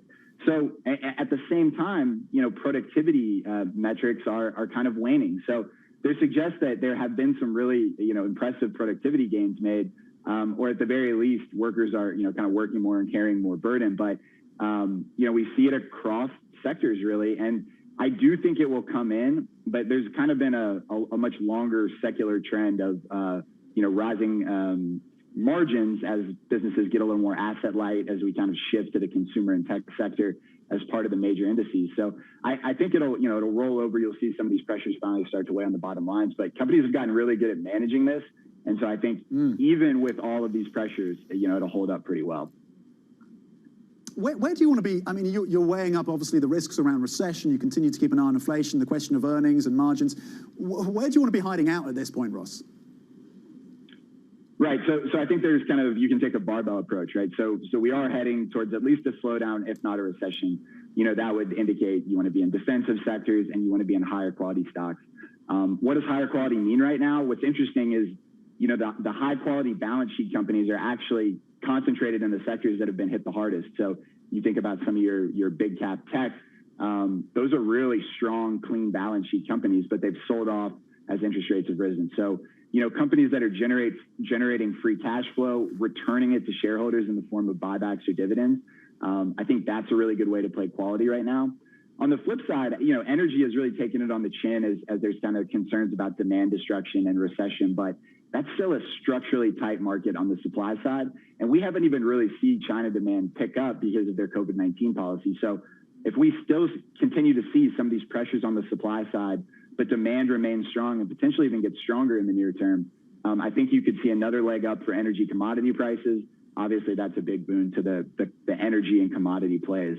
So we like that. That's been leadership for the last year, and we think it'll continue. Is healthcare as a sector looking attractive to you? It's almost kind of a consensus trade amongst people we get on the show. Shelter in healthcare, energy. Does that align with your views? Yeah, I mean, healthcare is traditionally pretty defensive alongside things like staples and utilities. So I think you can hide out there. You can collect some more yield than the market is spitting out on average. There's always a little more political volatility in that sector, especially in a midterm election year where some of the legislation that's kind of being kicked around right now, has drug pricing, has some other healthcare aspects that could be a bit concerning. But in the end, it is a good defensive sector to hide out in. There is some stability in the earnings, in aggregate, and there's a nice yield and kind of defensive posturing there. So among all of the sectors, not a bad place to be. Okay, do you have a regional preference, Ross? Well, that's a tough one right now. You can look at pretty much any region in the world and find a reason that you would want to go elsewhere. Personally, I do think the domestic picture still makes some sense because of the strength of the labor market and the continued resilience of the consumer here. Obviously, there's been cracks in the story. The Fed is about as aggressive as they've been in the last 20, 25 years. That's contributing to a strong dollar, which is going to, only further weigh on U.S. company earnings. But there is still an underlying health of the economy, at least in the near term, that I think will continue to provide kind of a floor for the market. Europe, because of the sector makeup there, is actually, kind of interesting to us. There's obviously a bit more of a proximity to some of the geopolitical concerns. There's obviously concerns in the EU right now, with fragmentation. But, the sector makeup there is really more along the lines of what we'd want to lean towards in an environment like this. You just have to manage all those other kind of concerns. So pretty much anywhere in the world, high quality. EM is going to struggle with spiking energy and food costs and the strong dollar. So there's probably better times to be at EM. But U.S. and developed Europe, I think could potentially be places to hide out in the near term as we kind of head towards this slowdown. Okay, US and developed markets, a place to hide out. What would you need to see, Ross, kind of to change your views and to turn you more optimistic? Would it have to be, and would it solely be that focus on the Fed pausing or even starting to rethink its rate hike cycle and the inflation numbers as well that align with what is happening within the thinking of the FOMC? Yeah, I think you're absolutely right. And, this is going to be a boring answer because that's all anybody's talking about. I do think it's reversed from the way you framed it, though. I think inflation comes first and foremost. Figure out the Fed reaction function next time. The market, in a way, and I think the market fell for the story that inflation had peaked and was rolling over. And it's okay, it's high, but it's as high as it's been. The Fed is aggressive, but they're as aggressive as they have to be. The May CPI report, popped that bubble. And now I think the bar is much higher to clear for the market to believe that inflation has peaked and we're really on the backside of this episode. So, it's not just going to be one CPI report or two CPI reports that come in either below consensus or just lower than May. I think there's going to need to be a very convincing argument across a lot of data that inflation is on its way down. And I think that's going to be what the Fed needs to see before they feel confident to say they're going to pause. They've now really committed to this hawkish path. I think they're almost starting to see that they have to wear the Volcker 2.0 shoes. That last press conference and meeting was extremely hawkish, and I don't think they want to be caught, off guard either. I think they're worried about their credibility. I think they're worried about the fact that they're a bit behind the curve. So inflation comes first, and it has to be convincing. Volcker 2.0 shoes. I've got that image now. What does that do? Do you look at the crypto space? Obviously, valuations, a knife being taken to them within the crypto space. How much of this is idiosyncratic to what's happening in that sector? Or is there a systemic risk when it comes to crypto and the linkages to the broader financial sector? You know, Ed, that's really tough to say. I don't know that there has been enough time to get truly systemic risk into the system, but we've seen that each of these crypto cycles, adoption has broadened, institutional adoption has broadened. You know, just the sheer amount of capital and money in the space is obviously, you know, multiples bigger than it was even in late 2017 when the kind of previous crypto winter occurred. So anytime that happens, there obviously, you know, the linkages build and there's more of a risk of kind of a systemic failure stemming from that. At this point, crypto is, to me, you know, just a high beta risk asset, right? It's sold off alongside some of the really risky high growth tech stocks. It's a liquidity play, and as liquidity is being drained from the system, you know, it's kind of getting hit there first. So, you know, I'm wary to say that it's not a systemic risk. I do think the adoption being broadened has obviously increased those odds, but for now, I think we're probably fine. Next time around, though, anybody's guess. Anybody's guess. Ross Mayfield, great insights. Thank you, Baird Investment Strategy Analyst, Hideout and Developed Markets, US Energy Healthcare. Coming up, it has been 2 years since the death of George Floyd. We will hear from the attorney who represented his family in the wrongful death lawsuit against the city of Minneapolis. Stay with us.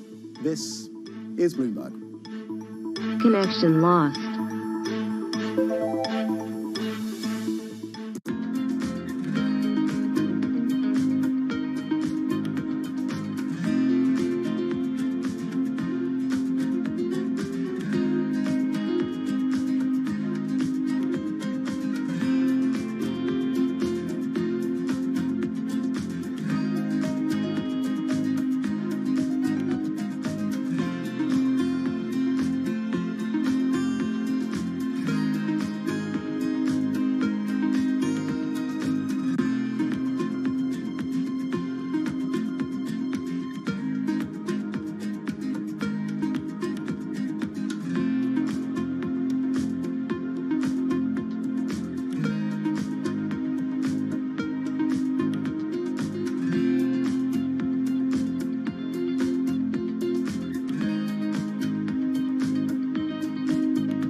When you think space, you probably think one space agency that travels under the radar is ESA, which is surprising considering what the European Space Agency has achieved and how vital it is to the global space industry. We've collaborated with pretty much everybody who is involved in space exploration. ESA wants to be a leading force in furthering humanity's mission into space. Commander Ground, do you copy? Copy. If we want to have successful human missions to Mars, we are going to have to learn to live and work off-world in a different way. The place where we are going to learn to do that is on the moon. Can ESA help humanity take its next giant leap? It's really a reminder, isn't it, just how sensitive the markets are to any commentary about trade. We did see some pressure on the yuan, we did see some pressure on the futures. That is now being reversed. A lot's happening on Wall Street. It's the basic law of economics. It validated what the market was already pricing. Need to catch up? This is Bloomberg Wall Street Week. I'm David Weston. We've got the information and insight. David, you just hit the nail right on the head. From businesses most influential and instrumental. And that's the way you run good risk management. It's a challenging dynamic. We could continue to see that kind of strength. Bloomberg Wall Street Week premieres Friday with replays all weekend on Bloomberg Television and Radio.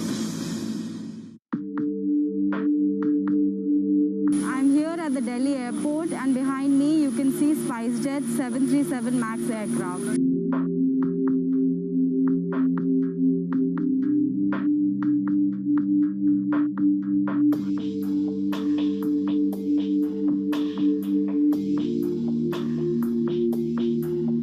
SpiceJet Chairman Ajay Singh earlier today said that Boeing is going to compensate SpiceJet in form of cash and aircraft.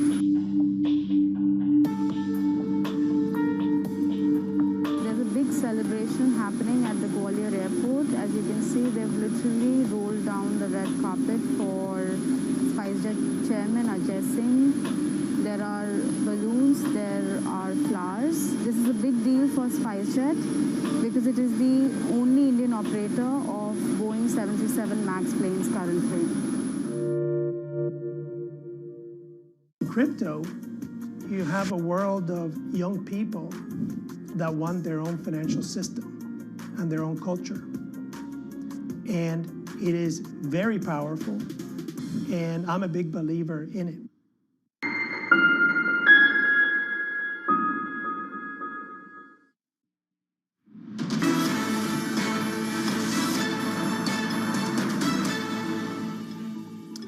Welcome back. Today, the US observes Juneteenth. Netflix is out with a new documentary called Civil about Ben Crump, known as Black America's Attorney General. He represented the family of George Floyd in civil court and won $27 million against the city of Minneapolis in a wrongful death suit. Bloomberg spoke to Ben Crump and the documentary's director, Nadia Holgren. When we started making this film, it's a question we asked ourselves. We knew that we would be with Ben for quite some time and really wanted to explore that. You know, everything that we filmed was post George Floyd's murder. So you see the killing of Daunte Wright happen in the film during the trial of Derek Chauvin. You see the killing of Fred Cox. You see the killing of Andre Hill. So while people were very quick to rush and say, things have changed now, you know, George Floyd was murdered and people care and they're taking to the streets. I'll give my personal opinion based on what I experienced working with Attorney Crump was that not a whole lot had changed since then in terms of police excessive force murders. I'm probably a little more optimistic. I see the glasses half full because I see how much the consciousness level in America has been raised, consciousness level in the world since George Floyd, that when people are starting to believe, Black people now, when we say they brutalize us, before they didn't really believe it. They thought we were just exaggerating. But when you watch that documentary of George Floyd being tortured to death, you can't see it. And so I think we are making significant progress. It is incremental progress, but it's progress all the same. The fact that, you know, you had President Biden sign the executive order. You had over 100 to 150 cities and states pass laws to say, we're not going to allow police to use the chokehold because it was legal in most cities in America up until George Floyd. And they were only using it against Black and brown people. In the state of Minnesota, over 85% of the times when they used the chokehold, it was against a Black person or a Hispanic person. And here's the catch. Black people only make up about 10% of the population in the state of Minnesota. So you weren't choking our white brothers and sisters, but you were choking Black people. So we're making change. The last thing I'll say on that is I try to be a student of history, and I go back and I look at the Civil Rights Act of 1964 and the Voting Rights Act of 1965. They did a study after those laws passed, and in 1966, the electric in America was the same. You know, all the same people had been elected, nothing had changed. Then they did a study 10 years later, and the Voting Rights Act of 65 had a profound impact on who was getting elected. For the first time, you were seeing Black mayors being elected. For the first time, you had 10 times as many Black congressmen in the United States Congress. So I believe we are going to continue to make a better world for our children. Okay, that was attorney Ben Crump and Nadia Holgren, director of Civil. Okay, let's get back to these markets then. New signs are emerging that European stocks are potentially primed for a rebound. Joining us now is Ven Ram from our markets live team. Then let's start with this question then of the modest optimism we're seeing across the European equity space this Monday, with all the caveats, of course, that volumes are relatively light, given, of course, that it is that national holiday stateside. What do you interpret, what do you make of the gains that we've seen so far this Monday, with all the backdrop that we saw last week? Hi, Tom. So as you mentioned, I mean, obviously, today, what we are seeing today is a fraction of the volumes that we've seen on the other days, on regular days when the U.S. markets are also open. So it's hard to read too much into what's going on in terms of action today. However, markets may still get a respite in the coming week or so because of the end of quarter rebalancing flows that may support equities to some extent. But beyond the quarter, it's hard to see a denouement for stocks that is kind of optimistic because of two reasons. One, of course, is the Federal Reserve continuing to raise rates. The other is the concern about the backdrop about a slowdown or a recession. I think a slowdown looks much more reasonable as based on present indications. What does that all add up to? It adds up to about based on my model, it adds up to about a 9 to 10% decline on the S&P and slightly more on the NASDAQ 100. Now, my models are available on the terminal, and viewers can always look them up there for more details. Tom? Okay, and they should check those out, absolutely. So the modelling suggesting a further 9 to 10% downside for US stocks. When it comes to the question of the Eurozone, the vulnerability of Italy, we're seeing BTP's yields come off then. I know you've been writing about this on the MLive blog as well, that essentially the rhetoric from the ECB, the promise to unveil this anti-crisis tool, has so far done its job in softening the concern about the vulnerability of Italy, Spain and Greece. How long does that last? I think it may last in the interregnum until probably the second week of July, because that's when, I mean, the third week of July, the ECB meets, and before that, investors will want to get a sense of what exactly it is, how exactly it is that the ECB plans to go about supporting these peripheral bonds.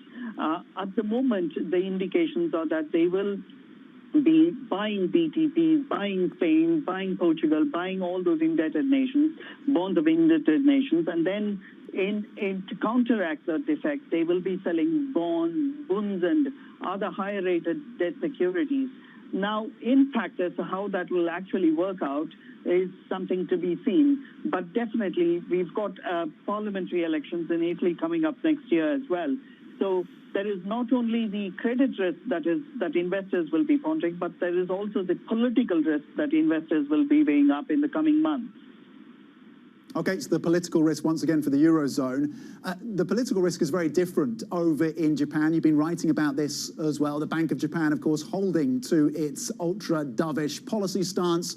We saw that on Friday. I was speaking to an economist over the weekend. He said, look, you got to understand that the politics in Japan are very different. There isn't the pressure on Kuroda at the BOJ to change policy. They aren't concerned about where inflation is heading. Do you buy into that? They can sustain the yield curve control. I think they can sustain the yield curve control, but at a very high cost. And we've already seen that they've spent about 80 billion defending 80 billion in last week alone, defending the yield curve control that they have in place at the moment. But also, you know, the question is how far are they willing to tolerate the yen slide? Yeah. How far are they willing to tolerate the yen slide?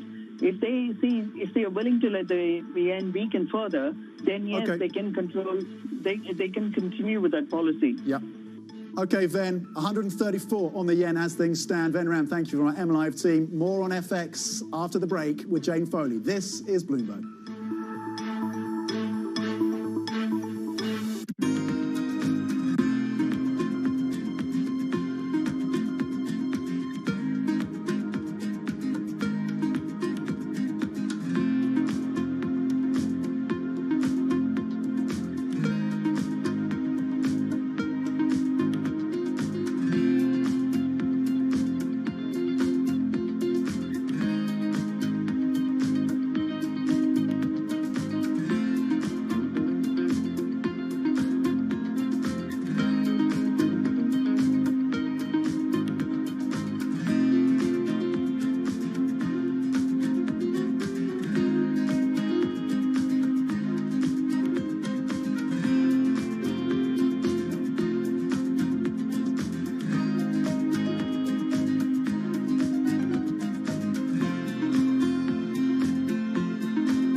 When you think space, you probably think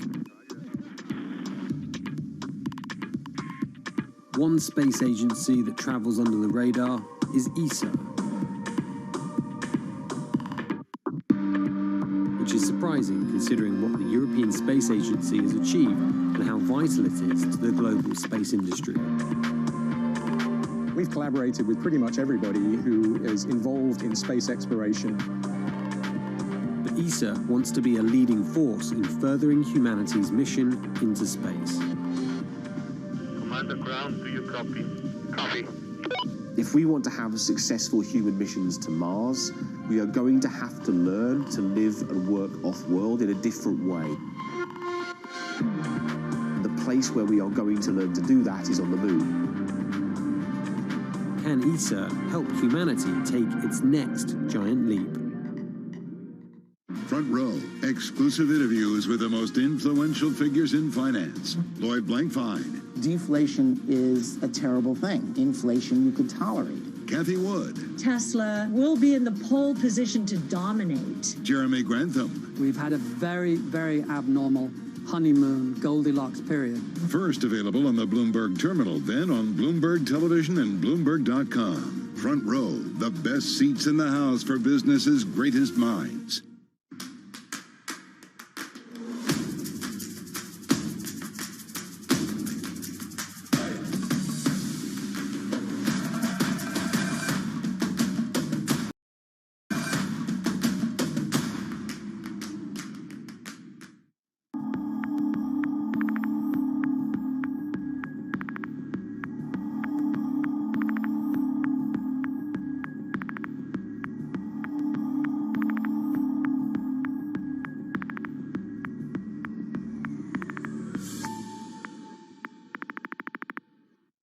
However you get your news. This is Bloomberg Daybreak with links. On Bloomberg Radio. Welcome to Daybreak Australia. This is Bloomberg Technology. This is Bloomberg Green. On TV, radio, and the web, this is Bloomberg.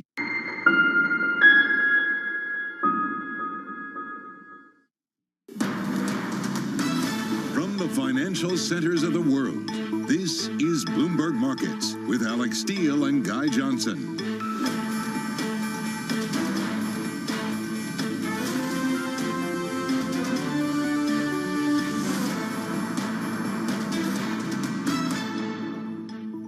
This is Bloomberg Markets. I'm Danny Berger. It's 2 p.m. here in London, 9 a.m. in New York, with U.S. markets closed for the Juneteenth holiday. Here are the top stories we've been following this hour. Coming up, the Fed goes all in against inflation. Messer sees rising odds of recession. Secretary Yellen seeing a slowdown over contraction with unacceptably high prices continuing. And President Macron losing absolute majority after an unexpected surge in far-right support. Well, happy Monday to you all. Let's get your check on markets. Again, as I said, U.S. cash markets are closed, so volume certainly lighter this morning. Of course, futures up and trading. When it comes to the cash market in Europe, you're up by 0.7%, perhaps some tactical buying after the worst week for stocks since March 2020. Those fears over not just a Fed, but a global central bank hiking cycle. Of course, France underperforming this morning. We'll get into that story later in the program with Macron losing control of the National Assembly. So you're looking at U.S. futures. Those are also up by about the same amount. Iron ore getting crushed this morning. At one point, it was down 7%, looking at a decline of about 3.5% at the moment. Fears over China at a January low there for the metal. Gloom over what's happening in the economy, whether a slowdown is going to affect the global economy. I should say steel also taking a hit this morning. The dollar likewise is off this morning, down 0.2% for your Bloomberg dollar spot. But CFTC speculative traders showing the most long the dollar in about 5 years. Again, it's that tightening cycle. It's the Fed going 75 basis points. Waller, for his part, saying he's ready to go 75 basis points. Yet again, inflation remains enemy number one. Well, let's continue that FX story. Joining us now to take a closer look is Jane Foley, Rabobank Head of FX Strategy. Jane, good morning to you. Thanks so much for joining. I want to start there on the dollar, seeing it a little bit weaker this morning. But of course, your view is that there is more strength to come in the dollar. Why? Well, that certainly is the view, and there's two parts, I think, of this story. And the first part is one that really played out last week, and that is the one about interest rates. The market, of course, of the view that the Fed is going to front load these interest rates. There's more to come. But then, of course, we got the story linked to that about recession. If the Fed front loads so many interest rates, and surely we have the elevated risk of a hard landing into 2023. Now, that is our view too. And for most currencies, of course, that would be a currency negative story. But if we're talking about recession in the US, well, that's not going to do anything positive to risk appetite globally. And we could also coincidentally be talking about maybe a recession, or at least very slow growth for the Eurozone, given those high prices of energy at the end of the year. And of course, we've still got this China story and the zero COVID policy, which could last into next year. So we think that risk appetite in 2023 is going to be low for the most part, perhaps until the market begins to hope and see that the first of the Fed interest rate cutting cycle. But until that happens, when risk appetite is low, there's every risk to think that the safe haven dollar could remain supported. I find this so fascinating, Jane, this idea that it's not just a tightening cycle, it's also the risk appetite, which is keeping the dollar floated. Now, to the point of the U.S. economy and a possible recession there, I was looking at a quote from Seth Carpenter, a note from Morgan Stanley earlier out yesterday, who said that the choice is either stark. It's either cause a recession and bring down inflation in the near term, or engineer a substantial slowdown, but one that is shy of a recession and accept elevated inflation for years. Jane, I want to get your take on this. Is this a fair way to look at that it's a trade-off, either taming inflation and causing a recession, or no recession and inflation remains high? I think that's probably a good way to put it, but I think there is also this other risk where you get a mixture of both, where you get elevated inflation for quite a prolonged period, perhaps not as high as the rates that we've got now, but certainly more elevated than we've been accustomed to ahead of the pandemic. And that is because a lot of the issues that we've got with inflation are supply side. And it is quite likely, particularly if it takes a long time for China to get over the zero COVID policy, that we still have these stickiness in supply side issues. And that could mean that we have to become accustomed to this era when we have more inflation than we would perhaps like, perhaps above those 2% targets for the next few years, and slower growth because interest rates are higher than they have been in the past. So not necessarily a very attractive proposition. No, it's certainly not. And as you were saying before, Jane, your house view is also this danger of the Eurozone falling into a recession even as soon as this year. What does the Euro look like in that scenario? Well, again, part of the strong dollar outlook is perhaps this risk that we haven't seen euro dollar at the low. Now, we're not calling for parity. Our call is that we could see 103 and instead of the 1 to 3 month view. And yes, we do see a risk of recession in the Eurozone. Now, that, of course, is very much linked to energy prices and the, what if we do get a scenario where we have much more elevated gas prices again? And this could be because Putin, of course, is controlling a lot of that supply. So that's a scenario that we're fearful of.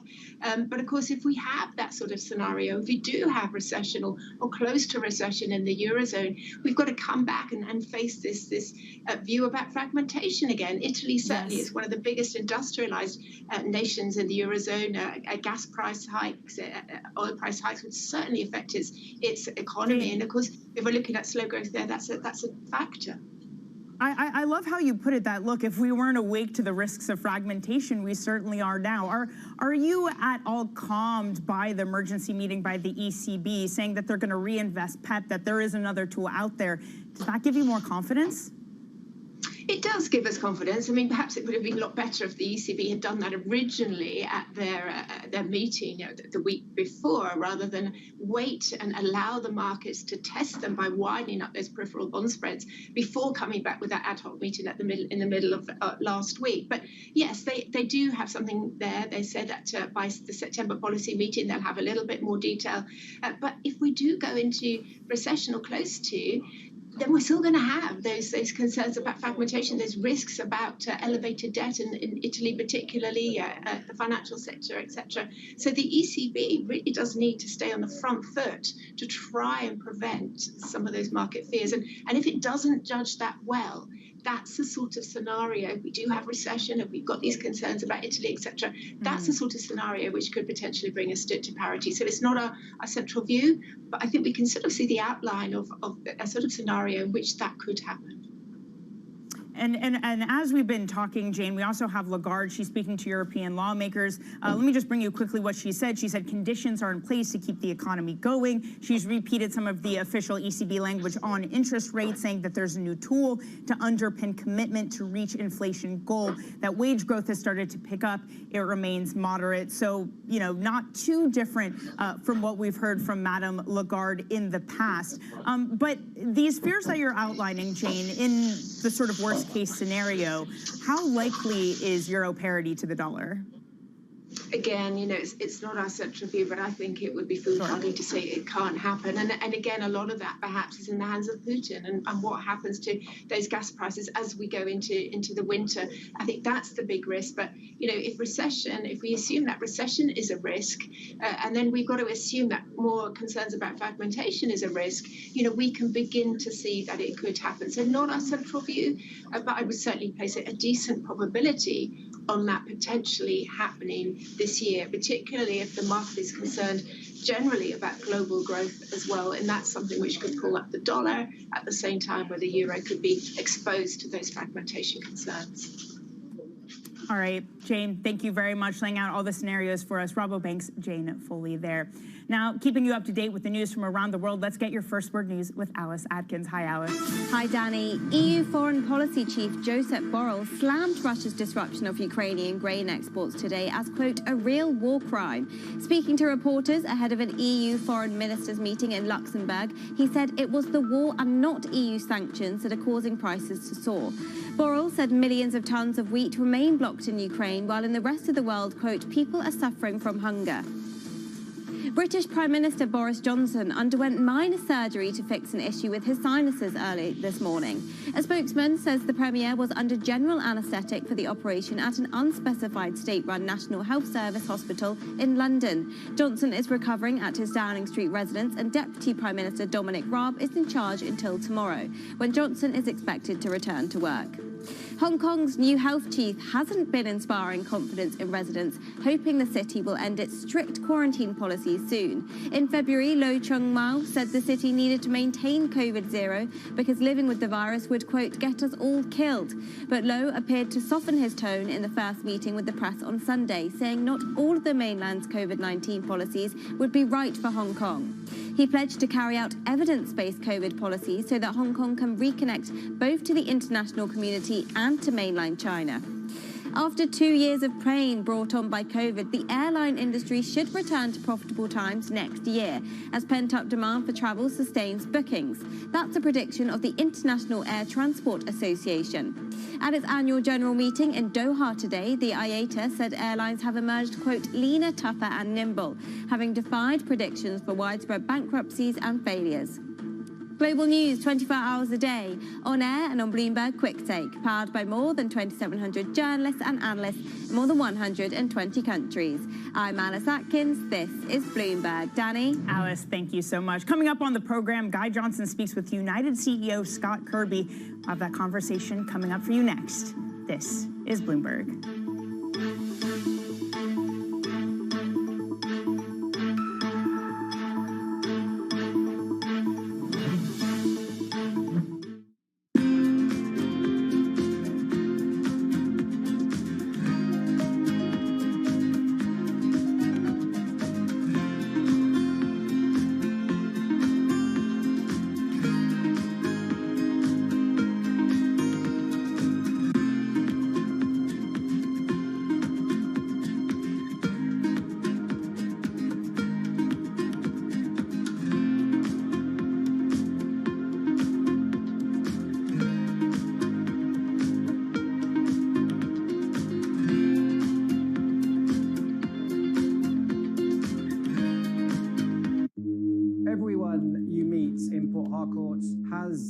About what they call black soot caused by the manufacturing and consumption of these fuel products in the illegal refineries.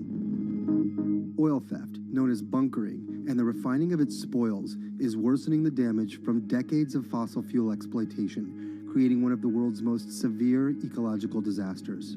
Our sacred forests, our homes have to give way to oil wells, and no one gets much benefit. Imagine a resident of Port Harcourt who inhales this soot every second in 24 hours, 7 days a week, 30 days in the month, and for years now, we are dying slowly but surely, and our lifespan is reducing every day.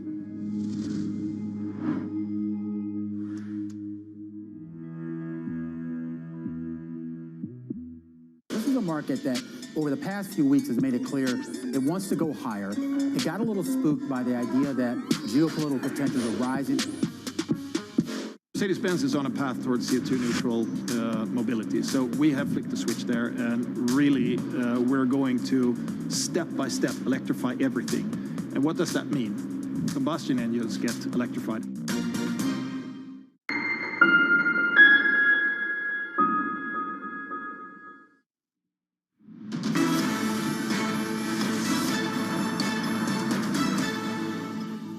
Welcome back to Bloomberg Markets. I'm Danny Berger. We now go to the International Air Transport Association's conference in Doha, where Bloomberg's Guy Johnson joins us with a special guest. Guy.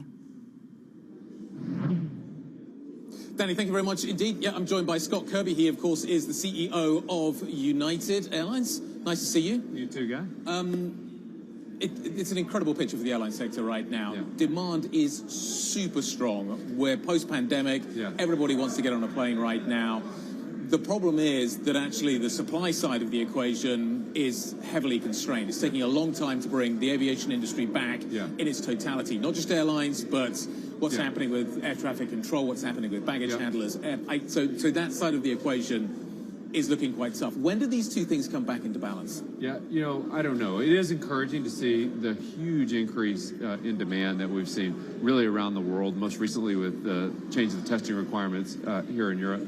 At United Airlines, you know, we've been a little bit different. We've been moderating our capacity. We're still 13% smaller than we were in 2019, despite the increase in demand. We don't have any staffing issues at United.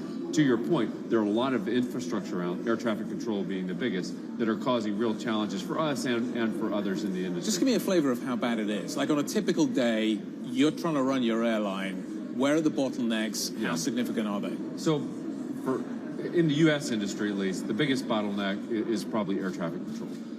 They're doing everything they can, but like many in the economy, have staffing issues, like a lot.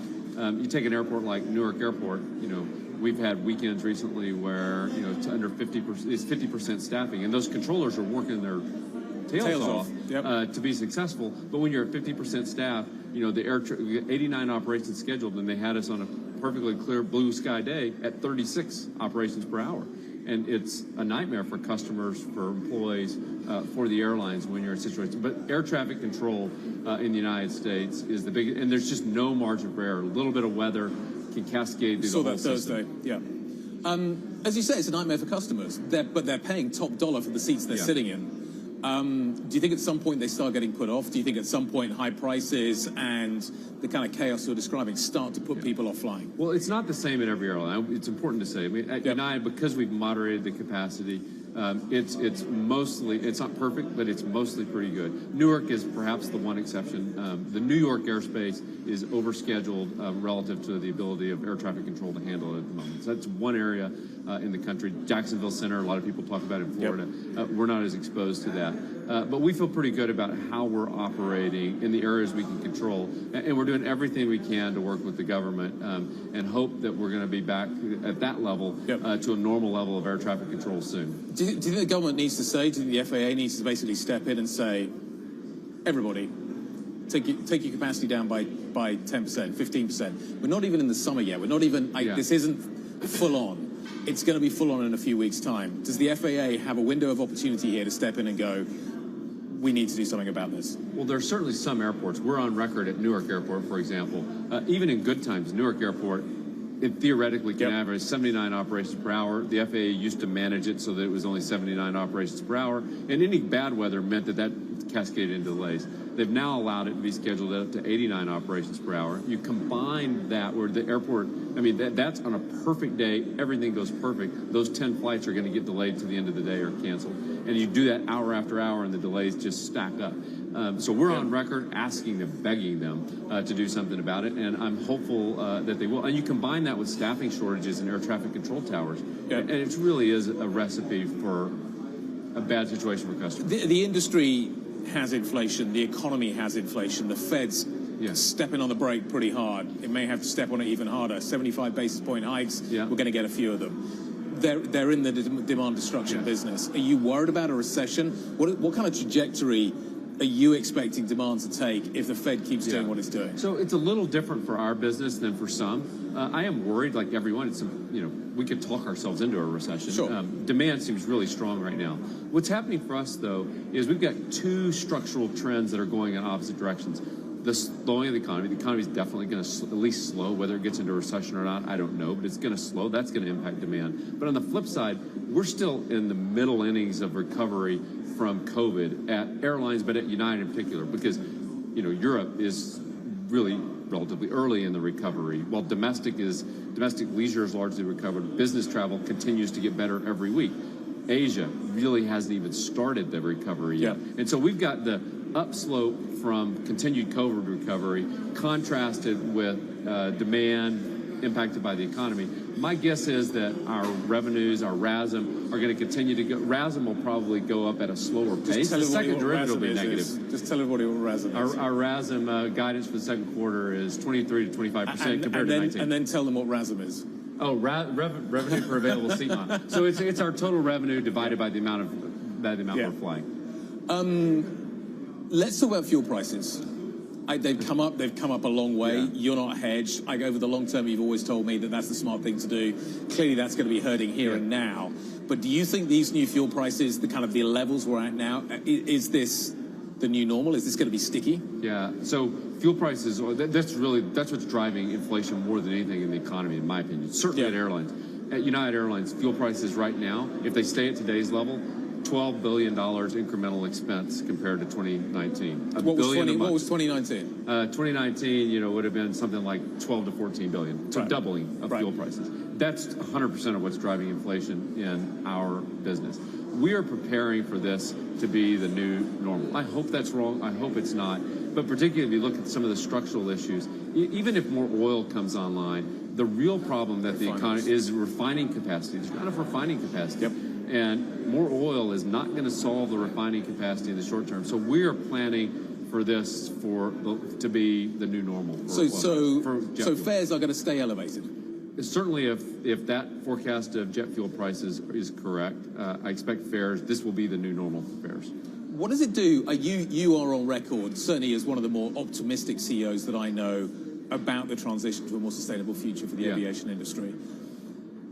How does the economics change around SAF, sustainable aviation fuel, versus sort of traditional jet fuel kerosene at these kinds of levels? Yeah, well, the short answer is SAF, which is sustainable aviation fuel, becomes more economically competitive with jet fuel the more jet fuel prices go up. The real answer, though, is this is a solvable problem. The issue is government policy. In the United States, we need to get sustainable aviation fuel on a level playing field with renewable diesel and ethanol. Because today, all the feedstock, because there's government credits, if you turn it into renewable diesel, becomes diesel for road transportation. We just need to be on an equal playing field, and then I think we can solve this issue. How quickly? The industry is buying every molecule of SAF you can get right now.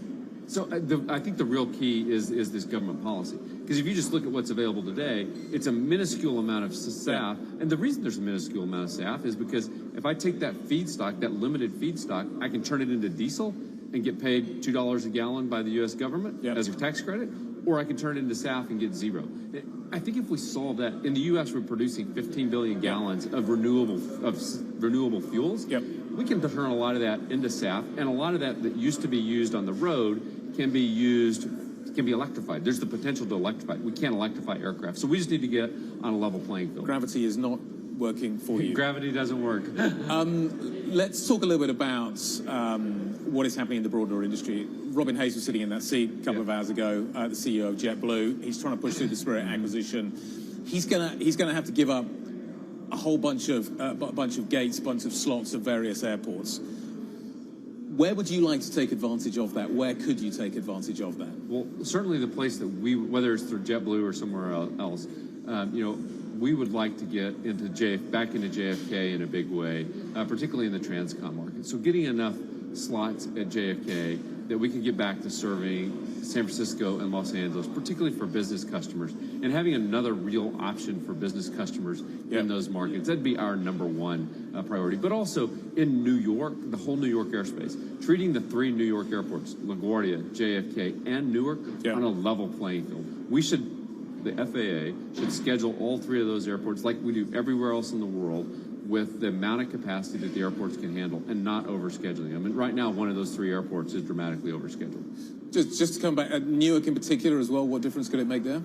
In Newark, it could fix the operation. It'd be so much better for customers. The total would be so much better for, we can't put 10 pounds into a 5-pound bag. Right now, they're trying to put 10 pounds in a 5-pound bag. And even on blue sky days, there's ground delay programs essentially 100% of the time at Newark Airport, even when there's perfect weather, simply because there's more flights scheduled to land at that airport than there is the ability for the airport to arrive. Scott, thanks for sharing so much of your time with us today. We really appreciate it. Scott Kirby, the CEO of United. Danny, back to you. Guy, thanks. Fascinating conversation. Scott, they're saying he's preparing for inflation, for that to be the new normal. All right, coming up on the program, IATA Director Willie Walsh says airline carriers can ride out the economic squeeze. We're just hearing about that from Scott, how they're preparing. That conversation next. This is Bloomberg.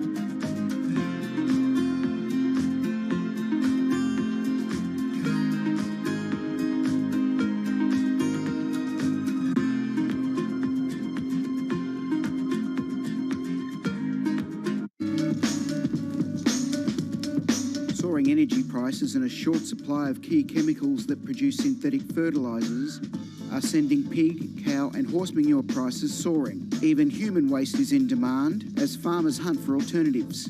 Fertiliser helps increase crop yields. You can see how much moisture is held into this. It's a lot of organic material into the compost, so it breaks down. The manure and the straw breaks down into a friable mix that can be mixed into your soil in the ground and for growing a whole range of different vegetables. Holds the nutrients in, holds the water in, and it really increases the kind of biodynamic profile of the soil. The recent price spike could mean more farmers going organic for the long term.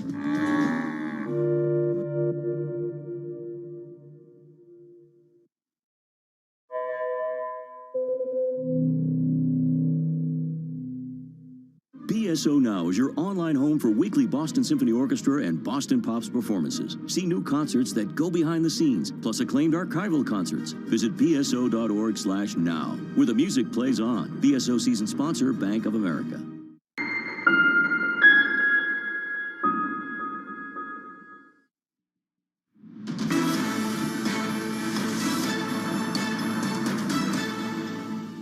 Welcome back to Bloomberg Markets. I'm Danny Berger. Let's get your check on markets today with U.S., of course, closed for the Juneteenth holiday. Volumes are much lighter today. You have the S&P 500. Those cash markets are closed. However, futures and cash market in Europe both up 0.7%. That despite hard landing odds, which continue to rise. Deutsche Bank increasing its odds of recession, that they'll come sooner. Nomura saying it'll happen at the end of this year. Iron ore reflecting those recession fears, especially in China, down more than 3%. The pound losing steam this morning. It was up versus the dollar. Now cable dropping. That is Catherine Mann, the policymaker over at the BOE. BOE says that they need to hike in order to have a stronger pound and to stop the inflationary drop. Now, coming up, we're going to take a closer look at what's ahead for markets in both U.S. and Europe after a tough week for the S&P 500, the worst since March 2020. We'll talk about that next. This is Bloomberg.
At the Delhi airport, and behind me you can see SpiceJet 737 MAX aircraft.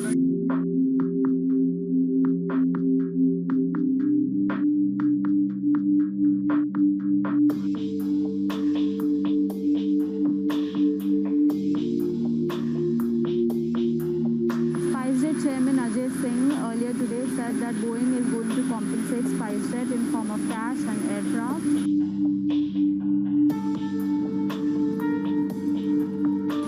Celebration happening at the Gwalior airport. As you can see, they've literally rolled down the red carpet for SpiceJet Chairman Ajay Singh. There are balloons, there are flowers. This is a big deal for SpiceJet because it is the only Indian operator of Boeing 737 MAX planes currently.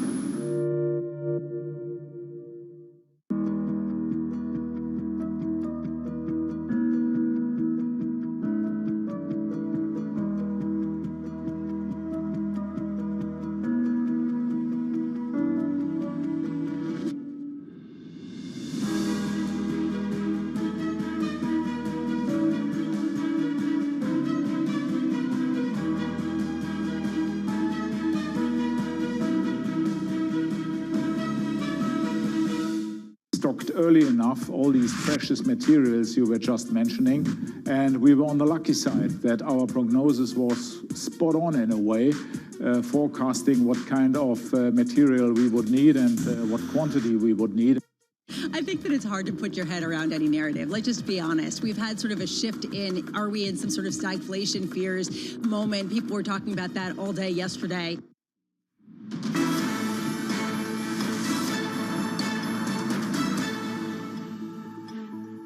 Let's get your check on markets this morning. With the S&P 500 cash markets closed, Europe is, of course, up and trading. Those cash markets up about 0.7%. France underperforming after a parliamentary election that saw Macron lose control of the National Assembly, concern around there and the political volatility. Brent crude, that's also lower this morning, down 0.2%. We're also seeing other commodities take a hit this morning and into the afternoon time. Iron ore, steel, all those dropping lower, specifically around concerns of China. China remains committed to COVID-0 despite support from the government. What does it mean if demand is going to be dropping, not just for that region, but the global economy? You also see some pain when it comes to European sovereign debt, German 10-year yields, those moving higher by about 5 basis points. Moments ago, Lagarde speaking to Parliament, speaking to lawmakers, saying, look, we're sticking to this plan of ECB. We do have the tools in order to fight any economic downturn, but still that not really putting us in a position to buy European bonds. OATs, those underperforming as well. Same story in France. We're also looking at a euro, which continues to move higher versus the dollar. That trading at 105. We're talking to Jane Foley earlier, who said, look, in a worst case scenario, you do see Europe go into a recession as soon as the end of this year. In that sort of scenario, you could see euro parity, but she says that's not our base case. She does see the dollar continuing to strengthen, not just because of a Fed that continues to be committed to the project of hiking interest rates, with which Waller said over the weekend 75 is where he wants to see the next interest rate increase, but also concerns about risk. This risk appetite story, concerns there means investors keep flooding into the dollar. CFTC data shows leverage investors at their most net long the dollar in about 5 years. Now, you saw it there, stocks in Europe trading higher. It's choppy trading, though, today. Investors weighing whether last week's sell-off has gone far enough. Joining us to look at the week ahead, which hopefully is more calm, is Lynn Thomason, Bloomberg Markets editor in London. Lynn, when you look at last week, besides, I'm sure, the many cups of coffee which you had to drink to stay on top of this market, I mean, were there any signs of capitulation?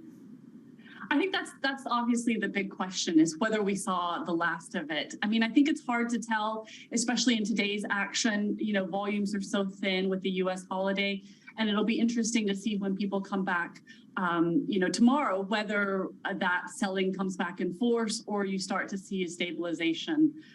You know, from my perspective, it definitely seems like we're getting some of those pictures of capitulation, you know, especially in crypto, coming down to really strong levels, and, you know, talk about potential liquidations throughout the industry. Yeah, crypto, I mean, it was hard to keep track of over this weekend, at one point down below $18,000. I mean, how much does that sort of trickle into the wider markets versus this is just a corner of the markets, we don't have to worry about this? Yeah, it really plays into the sentiment. I think, you know, you look at global markets overall and the sentiment is really poor, and nowhere is that as bad as it is in crypto. And I think it speaks to the sense that the animal spirits, the risk appetite is really gone. And the fact that crypto, you know, Bitcoin went from 60,000 to now struggling at that 20,000 mark is a perfect example of the fear that we saw across, you know, hot tech, crypto, anything that sort of had the hallmarks of speculation is absolutely in the depths right now.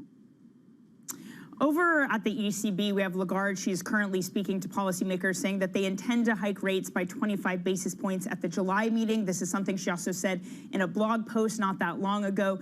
Lynn, how does this project of tightening rates and at the same time trying to make sure that the spread in Italian bonds doesn't blow up, can the two happen at the same time?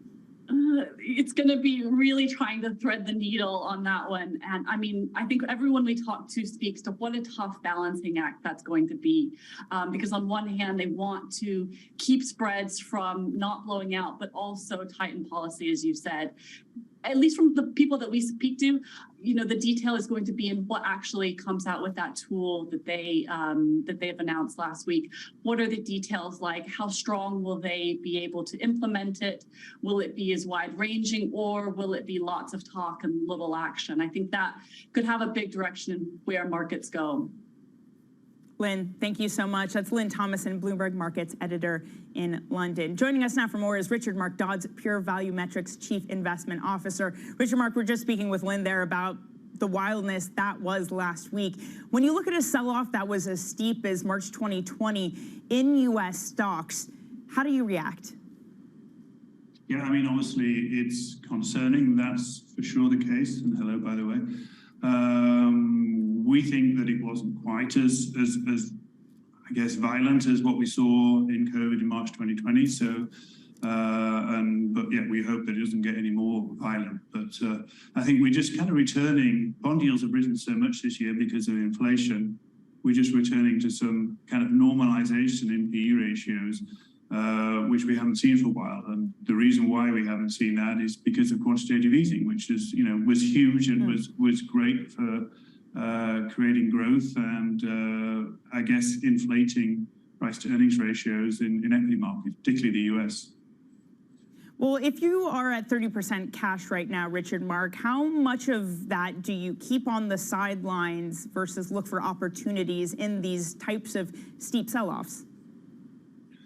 I mean, we are looking to add as we see moves on the dips, kind of not quite as extreme as we did in 2018. We don't think it will be that sudden, but we are adding And we hope we can get a lot of that 30% invested by the end of the year. I mean, recent names we've bought are Maersk and Hapag-Lloyd in shipping, Nokian Tires, Cisco, and Covestra, the German chemicals company. And I know you also own Cisco, and it had a good week. Earnings were stronger, especially compared to the rest of tech. You have this cash-generating, dividend-paying company. In this environment, is that the only kind of tech which can perform? Not necessarily, but and the tech companies do pay lower dividends relative to obviously other companies. I mean, we're trying to build portfolios with better metrics, and whether we have Intel in there or Cisco, they're yielding more like 3 to 4% than our average of 6%. But you know, we want to have some tech in our portfolios. We think it's an important thing. It's an important part of the future. Yeah, tech is slowly but surely becoming better value. But there are still some huge disparities in valuations out there between Amazon, which is still on a price to earnings ratio of 60, and Google, which is on a price to earnings of 20. And I know which out of those two businesses I'd rather own. So. Well, at what point do you look at some of these multiples and say, okay, this is an attractive entry point to get in? Well, in an environment of inflation, what we're trying to look at is businesses which have got compelling business models and pricing power, so relatively high market shares, to their competitors, because you know there's a lot of headwinds out there, and to be successful in this environment of being able to raise prices when your costs are going up across the board, you need to be in that position where you can do that. And some businesses can do that and some businesses cannot. So we do a lot of screening, not only just for simple value opportunities, but look at all the metrics of the businesses we invest in to see where they are versus themselves and versus their competitors, and what we think their likely path is going to be in terms of sustaining those earnings for the rest of the year and for 2023, in fact. Richard, Mark, you know, it's interesting. I was talking to Orlando Bravo last week, who, of course, is in private markets, but was saying unprofitable tech is exactly where he wants to be because he wants to bet on that growth story, which does feel at odds of what the entirety of the market is doing in terms of this rethink of valuations. That growth story, can you still stay with it for the long haul at this moment, or has it been thrown into doubt? Well, I think, to be honest, it has been thrown into doubt because inflation has risen to levels which were unexpected by many. I mean, we're seeing inflation levels of 8% in the Europe and the US. And our biggest concern that comes with that is that central banks are waking up to that in fact they have to raise rates, and they are behind the curve, and they have to raise rates quite sharply. And there's no QE anymore. So in fact, we've got the reverse in the US. We have QT. And so there's nothing to stop yield curves steepening anymore. And what concerns us the most, actually, is you can look at the valuation of all global markets. But if you look at the valuation of global debt, which is $303 trillion, that's immense. Now, just consider, I mean, it's like, it's always been there, but it didn't matter when interest rates were zero. It was like an iceberg which was attached to the North Pole, and it was just fine. But now we're coming into the shipping lanes with this iceberg. And so debt is something that I think investors look at and need to navigate around very, very carefully. And just to put some numbers on that, I mean, if interest rates were to rise by 300 basis points or 3% on $300 trillion worth of debt, that's more than $9 trillion. Now, compare Richard, that is there not some degree, though, to which the global debt story is safer because you have very well-capitalized companies, balance sheets look better? This time around, if there is a recession, do you expect to see the type of defaults that we have in prior crises? Well, I mean, if we look at average stock indices, you know, the S&P 500 has a debt to net equity ratio of 100%. It's actually higher than it has been. And just to go back to that statistic, you know, so if global rates raise by 3%, that's $9 trillion. That's 45% of US GDP. But one of our annualized GDP. But one of our factors that we have in our thinking is because that would be so dramatic and would cause a recession, which nobody would want, that central banks aren't going to be able to neutralize inflation and neutralize real interest rates. And so that's actually quite a positive thing in terms of interest rates cannot rise so steeply at the short end simply because of the damage it will do to the global economy. Now we have so much more debt, and double the amount of debt compared to what we had globally in 2007. So that's a positive thing, and but it does mean that inflation is probably going to stick around and yield curves are going to stay very steep. Right. All right, Richard, stick around with us. Richard Mark Dodds there, who will be sticking around. Now, keeping you up to date with the news from around the world, here's the first word with Alice Adkins. Hi, Alice. Hi, Danny. Ukrainian President Volodymyr Zelensky says his nation is facing a, quote, historic week as the European Union's 27 member states decide whether to approve its bid to become a candidate. While the French, Italian and German leaders are already given their blessing, all member states must agree. They'll reach a decision late this week. China's spring outbreak of COVID-19 continues to subside, but a single local case in Shenzhen detected over the weekend triggered mass testing and neighborhood lockdowns. Nationwide, China is reporting the lowest number of new cases since early February, but the country continues to pursue a zero-tolerance strategy that left it isolated from the rest of the world. President Emmanuel Macron's centrist alliance has lost its outright majority in the French parliament. Macron's group won 245 seats, short of the 289 needed for an absolute majority. A left-wing alliance will be the second biggest bloc, with the far-right National Rally in third, claiming 89 seats. The result means Macron will struggle to pass legislation, putting much of his economic agenda in peril. More than half of consumers in major economies didn't build up their savings during the pandemic. That's according to a new survey of 18 nations by YouGov, shared exclusively with Bloomberg News. It's delivering a blow to the idea that households have a cushion against a deepening cost of living crisis. YouGov said 51% of respondents failed to add to their savings during the pandemic. The rate was lowest for Germany at 39%. The US, UK and Canada also saw results below 50%. Global news 24 hours a day, on air and on Bloomberg Quick Take, powered by more than 2,700 journalists and analysts in more than 120 countries. I'm Alice Atkins. This is Bloomberg. Danny? Alice, thanks so much. Coming up, Secretary Yellen is seeing a slowdown instead of a recession amid unacceptably high prices. We'll talk more about that next. This is Bloomberg.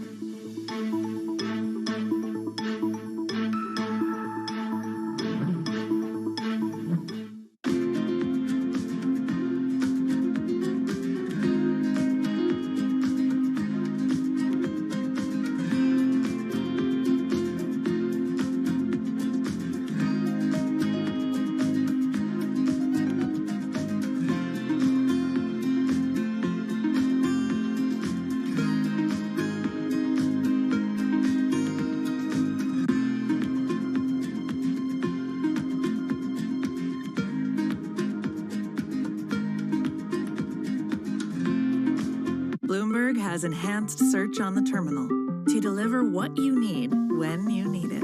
Now, you can simply type phrases in everyday English in the command line.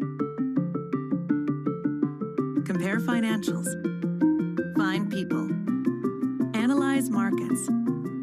You can enter phrases or ask questions. What do you want to know today? Ask a question or visit SearchGo to find answers now.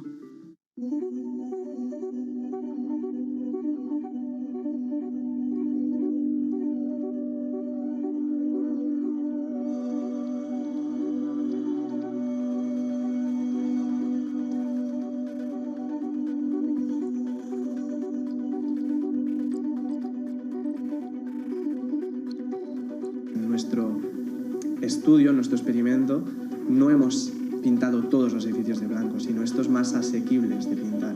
Y ya hemos detectado reducciones medias en el área metropolitana de 0,8 grados aproximadamente en un periodo de ola de calor y con picos máximos de 4 grados de disminución en un momento puntual del día, en una zona puntual del día. Y como dices, en una ciudad como Barcelona funciona incluso mejor que las zonas verdes. Según las modificaciones, nos detectan incrementos, sea, disminuciones de temperaturas mayores con tejados blancos que con incrementos de zonas verdes como tienen planteados el plan director urbanístico.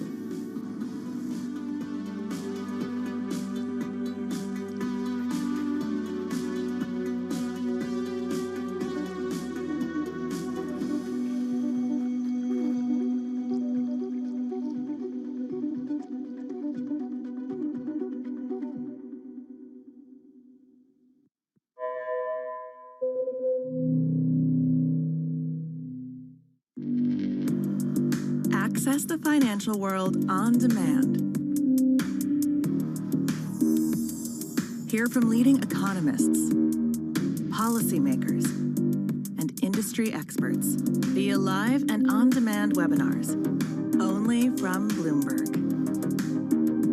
Start exploring to see what's moving the markets. Visit Bloomberg.com/webinars.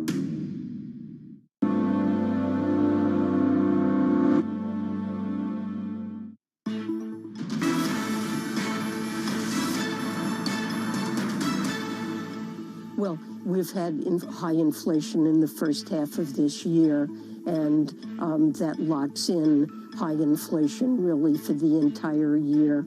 But I do expect in the months ahead that the pace of inflation is likely to come down, although remember there are so many uncertainties relating to global developments. Secretary Janet Yellen there discussing the outlook for U.S. inflation on ABC's This Week.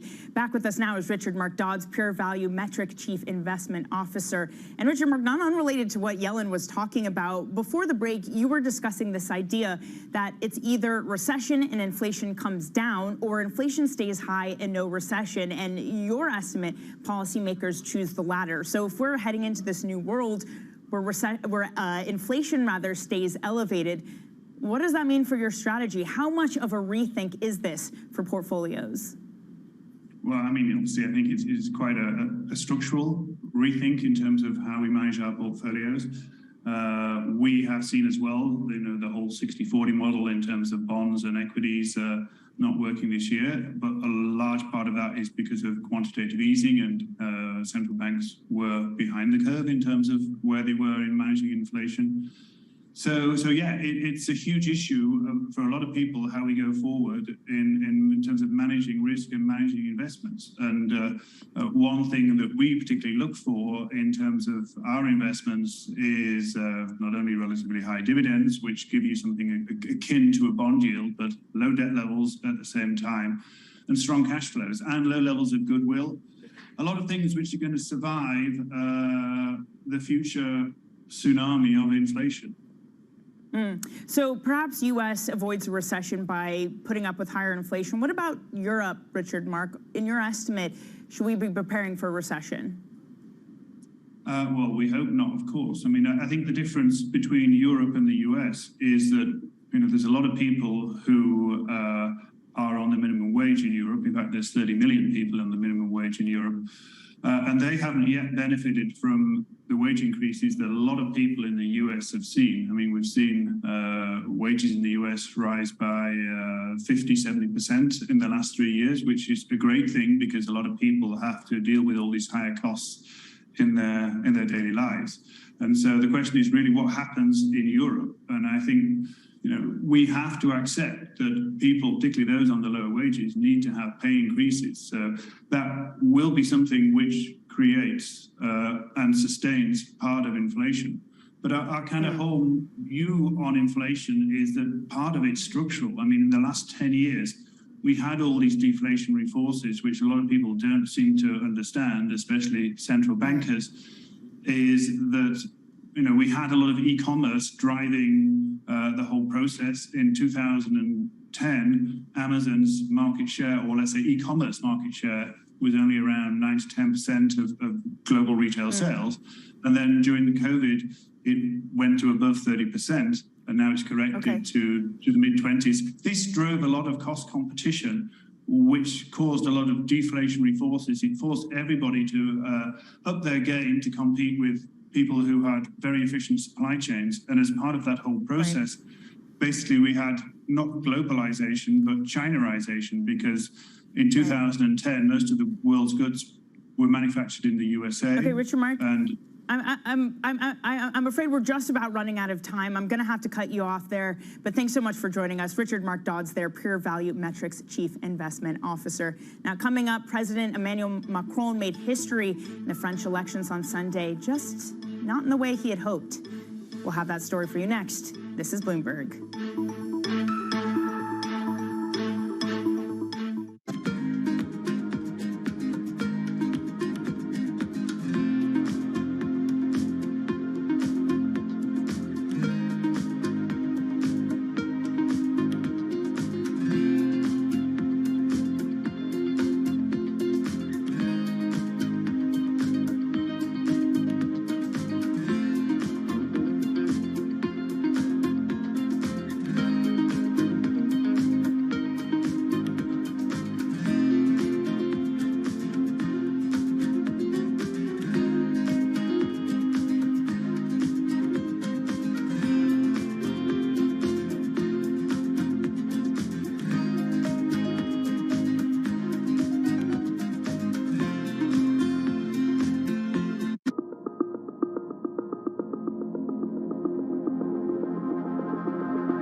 Welcome back to Bloomberg Markets. French President Emmanuel Macron losing control of the National Assembly after the far left and right made a strong showing in Sunday's vote.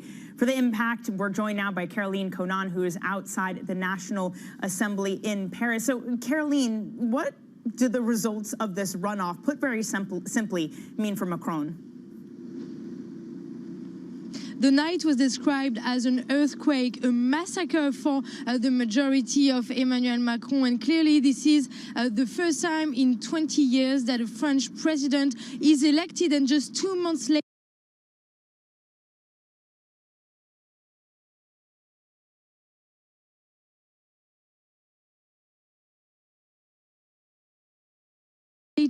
doesn't have a majority at the National Assembly. In fact, Macron's party, Macron's coalition, Ensemble, came short of a majority by about 45 seats. The NUP, this far left-wing coalition led by Jean-Luc Mélenchon, becomes the main opposition party at the National Assembly. And you know, this is a party who wants the exact opposite of Emmanuel Macron. For example, he wants to lower the retirement age when Emmanuel Macron wants to raise it. And he also wants, for example, the debt held by the ECB to be transformed into zero coupon bonds permanently. So clearly very different views from Emmanuel Macron. But the biggest surprise of the night perhaps came from the far right wing of Marine Le Pen. We had almost forgotten about her since the presidential elections. Because of the two-run system, it's usually very difficult for her to send a lot of MPs to the National Assembly.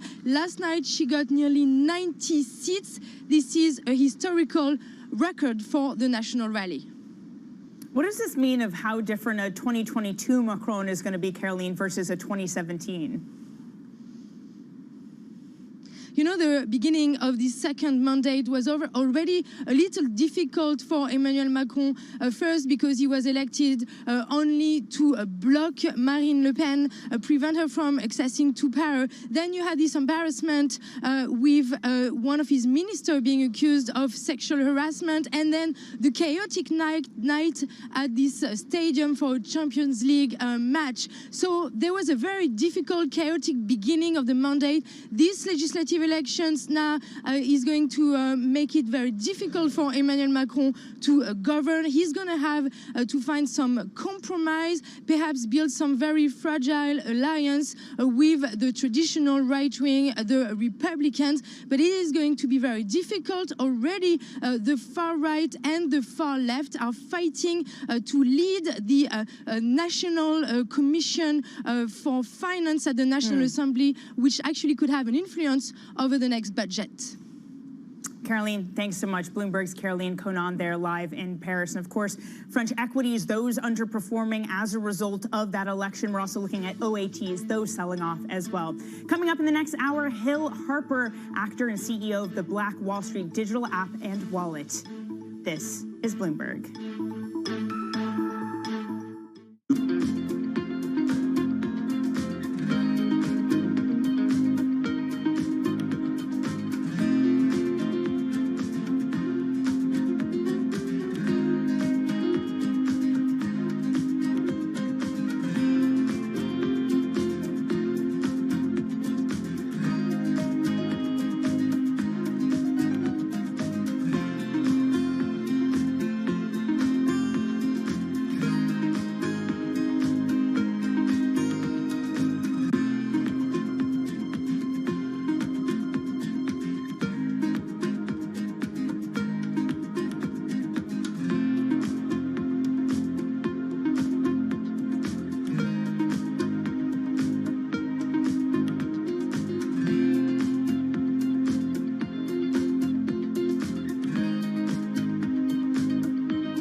Companies now, they're getting hundreds, maybe even thousands of applications. So software has come in to automate the process. You want to write your resume for robots, not for humans. The only job your resume has is to be comprehensible to the software that is reading it, because that software or robot is going to decide whether or not a human ever gets their eyes on it. These things are programmed by a certain segment of the population that might not be totally inclusive or not be fully aware. Concerns about how this technology could exacerbate discrimination. For the FTC, I think foremost, the FTC needs to be making sure that we're fully understanding this technology. We don't trust companies to self-regulate when it comes to pollution. We don't trust them to self-regulate when it comes to workplace comp. Why on earth would we trust them to self-regulate AI?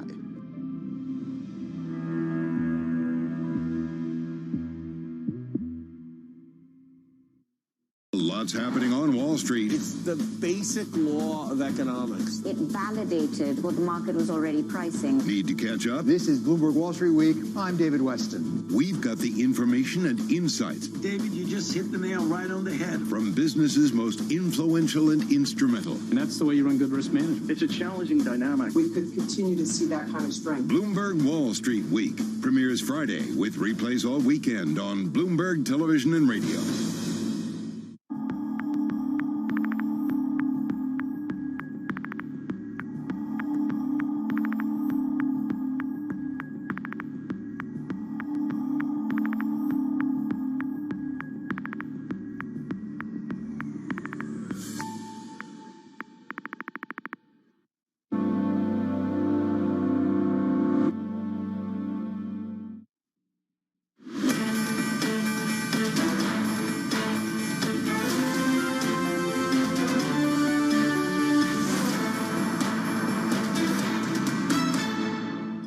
It's Monday, June 20th. U.S. markets closed for the Juneteenth holiday. Here are the top stories we are following for you this hour.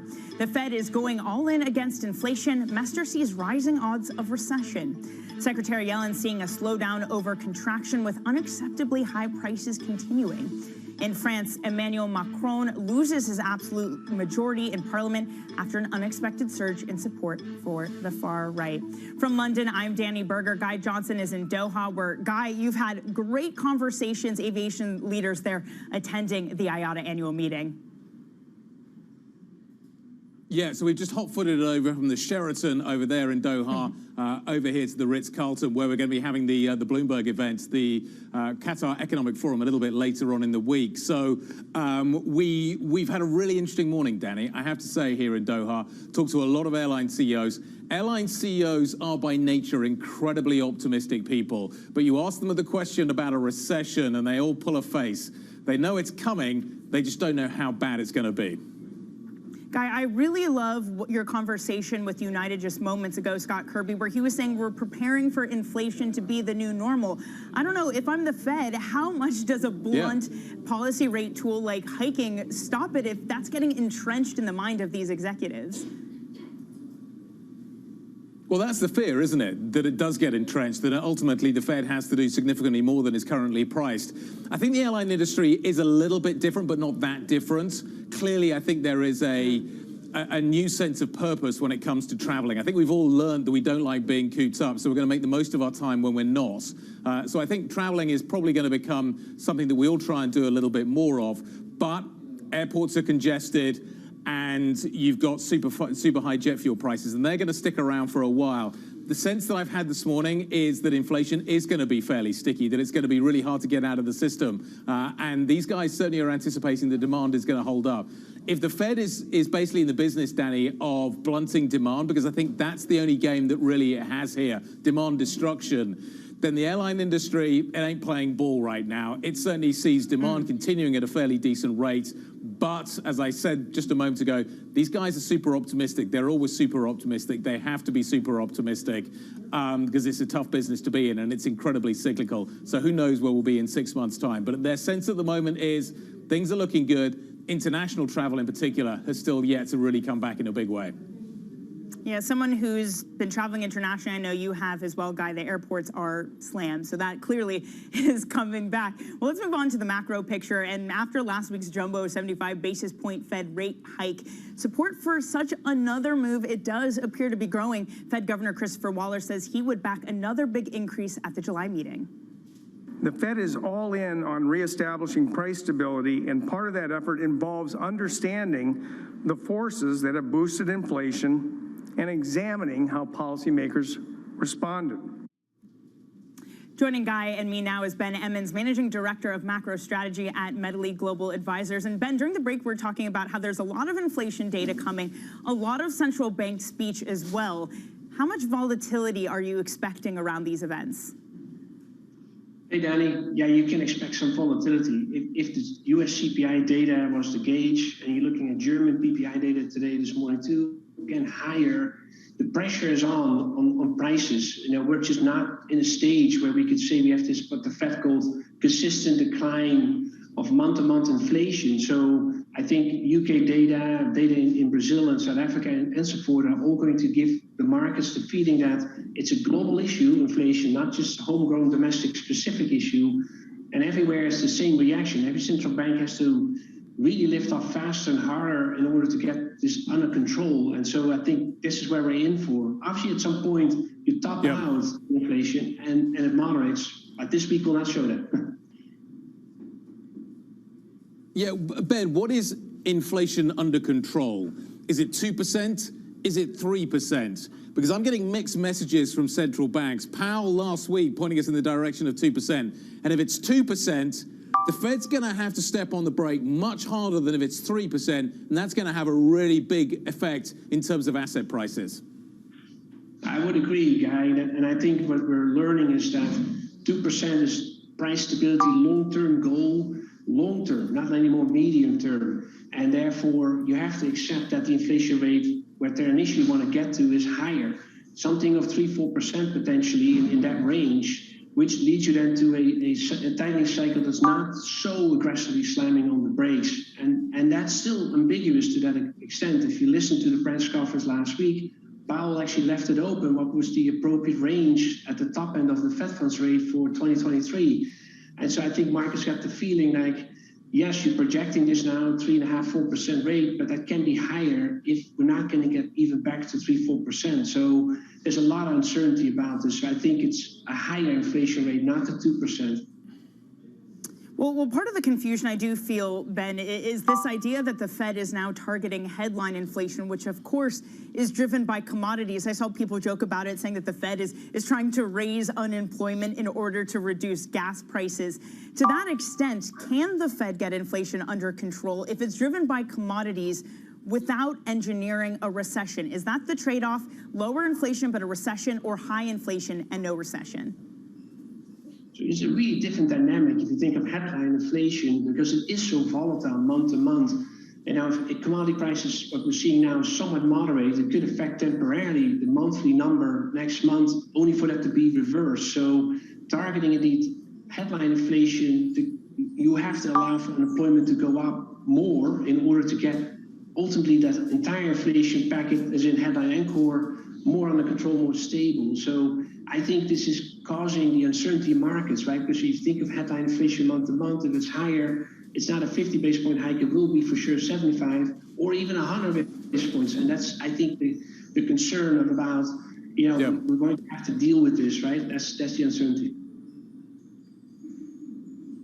Ben, are we thinking about this wrong? We're all worried that the Fed is basically hiking into a slowdown.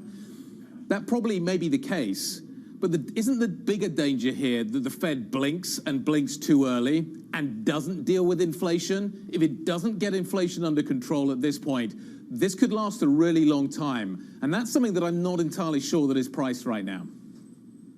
No, I would agree that it's not priced. The blinking, and as in, we don't want to go on with hiking. It just causes too much frictions, and we have to moderate it. The recent comment by Bostic about pausing turned out to be premature, but you saw how the market reacted to it, right? It was a pretty swift rally on that. So I think we're not sure if they're going to. Yeah, but Ben, is the rally the wrong reaction? So if you look back historically, and Neil Ferguson wrote a great piece on the Bloomberg about this over the weekend. If you look back to the 1970s, the Fed equivocated. It didn't stamp on inflation hard. We went through a whole phase where we got some rate hikes, then the Fed backed off because it was worried about the market reaction, then the Fed had to step on the gas again in terms of rate hikes. Is the danger actually from a market perspective that actually we don't deal with it quickly and we let inflation fester because the Fed doesn't go hard enough? It's not priced in terms of going even harder than what we're doing currently, right? We went from a series of 25 to 50 basis points, and now we're edging towards maybe pricing 1, 2, 3 series of 75. So no, we're not at the point yet of having to really slam the brakes to make sure that inflation comes down. So it's still very open, Guy. I think that it's unclear from here. So there is a chance that indeed they are not going fast enough. And then therefore there's a realization, yes, inflation is going to become like what we experienced in the 70s. And it ends up then with truly a Volcker intervention. And we're not there just yet. I think this is why markets are on edge. They're on edge. It's so hard to know what this environment is. And this cycle has been noted for the inability of economists to call what's happening with recession. Ben, what is a sure thing in this market? What can you invest in saying, hey, I know that this is going to perform despite what inflation does? It's clearly not the yen anymore. Bonds, who knows, if you said yields were high enough to buy, you would have been wrong. Is anything left in this market, or is it time to just get low to the ground? Well, I think there's opportunity as always. And I think even in bonds, you have opportunity. Energy obviously is really dominant. So the energy space and high yield has actually performed quite well. There's not going to be any immediate default risks, even if the economy were to go south. So there's an area I think you can continue to look at. Same in equities, obviously, anything related to energy or food or natural resources. I think those companies will continue to throw off a tremendous amount of cash flow as a result of high commodity prices. If you look at the other side... Ben, what about 60-40? What about 60-40? Down 14% in the quarter. Is that dead? No, it's not that. I think that you can still have that balance, but it's more of a function of the 40 is not full in duration from bonds, right? You have to diversify there with having a higher cash component to balance out 60-40. Ben, I hear what you're saying about making money, but isn't the game at the moment not losing money? It is, Guy, and I think if you look at that, like the index, you don't want to be in something like that, right? So you gotta have to be much more, what they say, equal weighted, right? 50-50 exposure to basically hug the flat line, as I call it. Like you actually don't really make money, but at least you can control the volatility of portfolio. So it's really conservative, maybe more energy focused, large amount of cash in there to control your volatility until you get a more clear direction of the economy. I think that's what we're waiting for too, Guy. We're betting on that maybe we'll go in recession, maybe not. And that I think is not, until that is clear, we can maybe make a better judgment. Where's the value? Ben, we're going to continue the conversation. We need to talk crypto. I know you want to do that as well. Ben Emmons, Medi Global Advisors, is going to be staying with us. We're going to dive into that story next. Bitcoin managing to hold just above that closely watched 20,000 level. We'll talk about it next. Is it going to continue to hold? This is Bloomberg.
Front Row, exclusive interviews with the most influential figures in finance. Lloyd Blankfein. Deflation is a terrible thing. Inflation you could tolerate. Kathy Wood. Tesla will be in the pole position to dominate. Jeremy Grantham. We've had a very, very abnormal honeymoon Goldilocks period.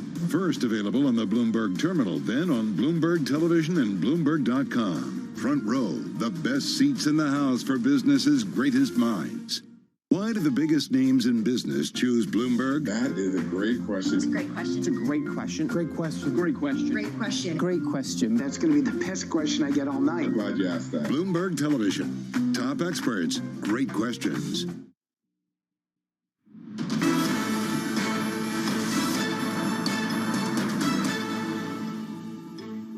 Welcome back to Bloomberg Markets. Danny Berger here in London, Guy Johnson in Doha. Now, volatility has been rife within Bitcoin, pulling back in liquidity pushed out. Well, in the past week, Bitcoin slid 25%. Looking at this weekly chart, it almost belies the volatility we saw on the weekend, because at one point on Saturday, Bitcoin dropped below $18,000. Of course, markets closed over the weekend, but Bitcoin does not. We also saw all these other corners of the market, lending issues, those being frozen for different suppliers. So we're left with a situation where Bitcoin has been really, really pummeled. Guy, the question is how much of this is a Bitcoin-specific issue with it indicating froth in the market, or how much of it might translate into a wider, more systemic issue that bleeds into other risk assets?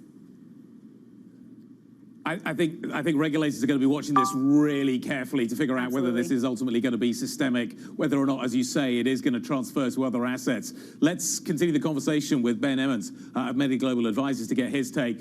Ben, any thoughts on whether or not this could be systemic? If you were a regulator, would you be worried? I'll be worried, Guy, but I don't think it's systemic, and I based it upon that it is not a securitized product that's put into, SPVs and all kinds of other off-balance sheet structures that then are packaged to AAA products and sold across the world and sit in all types of portfolios. So we just don't have that type of backdrop, and there's not a lot of like leverage built in terms of, let's say, to the banking system itself. There's some, but limited to that extent. So I think for that reason, it's not systemic, but that it is clearly a liquidation phase here going on in crypto, that people are worried and getting quickly out because after they made so much money, they don't want to lose more. That's, I think, the psychology at the moment for crypto, and it may continue this way until that too is totally flushed out. Ben, talk to me about the degree to which a crypto sell-off tightens financial conditions. How important is it? I found it interesting that the correlation, so to speak, between Bitcoin and broad financial conditions has increased. That, of course, has to do with that many companies are looking at Bitcoin, something either on their balance sheet as an asset or crypto services or anything like that, make the correlation between equities and Bitcoin stronger. And as a result, it now shows up in financial conditions as Bitcoin as a correction. And I think affects also market liquidity to that extent. So people take notice of it. You can't hedge it, I guess, with say, interest rates or dollar or anything. But it does, I think, have a broader effect, and therefore, could be also in the economy. Is it a lead indicator, and if so, of what? It has become a bit that way. If you go in on the weekends and nothing trades, but Bitcoin does, and Bitcoin has sharp declines, people are betting on that maybe Monday morning there will be somewhat of a similar reaction in markets too. Didn't happen today, by the way, but Bitcoin actually recovered last night. So you saw a little bit better opening this morning. So I do think it has become a bit of a sentiment indicator at this moment. It could not stay that way, but yeah, it is a bit of a leading indicator. Ben, of course, part of the debate that had happened around Bitcoin before the sell-off is whether or not Bitcoin was an inflation hedge. Now, I don't want to have that debate because we can see it playing out. It's not really. How much of this idea of anything as an inflation hedge no longer works when valuations, when prices are as elevated as they are? Again, not just Bitcoin, but throughout markets. Yeah, you cannot really say that Bitcoin is that element. It actually never was. I think it's just an alternative asset. It's based on digital economy, digital system. So I had actually not much to do with inflation other than inflated price. And as you say, the inflated price is that Bitcoin, equities, even bonds is being corrected. The only real reasonable inflation hedge is either you're accepting everything in cash, even though you get a negative return, or you do go into energy. That seems to be still a reasonable bet in order to hedge inflation. Yeah. Energy had a pretty bumpy ride last week. Ben, let's put the question to you that we were putting on our MLive terminal a little bit earlier on. Bitcoin, 10,000 or 30,000? Where do we go next? Yeah, I think you stabilize here. So I would be more inclined to say maybe closer towards 30,000 again. But that the pressure remains on this asset is clear, given the liquidity deterioration. I think there is a strong link. As we withdraw liquidity by central banks, an asset like Bitcoin is highly sensitive to that. So temporarily respite to 30,000, I would say.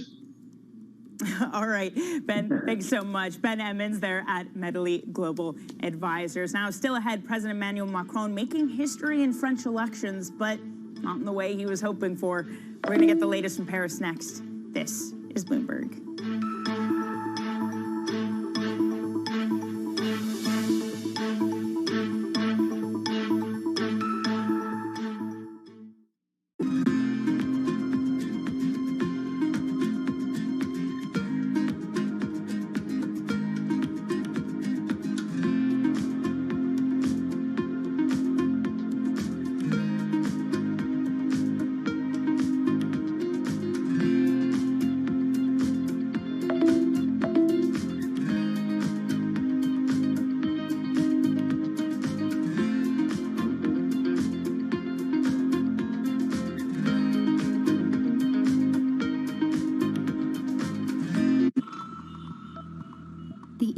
city of Jamnagar is a money-making machine for Asia's richest man, Mukesh Ambani.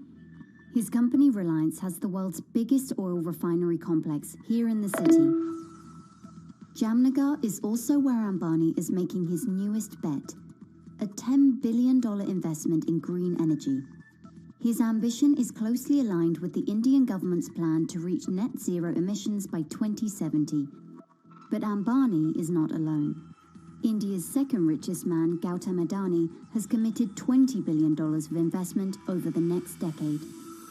But India's massive dependencies on fossil fuels have some environmental advocates questioning the realism and sincerity of those green ambitions and those of its two biggest billionaires.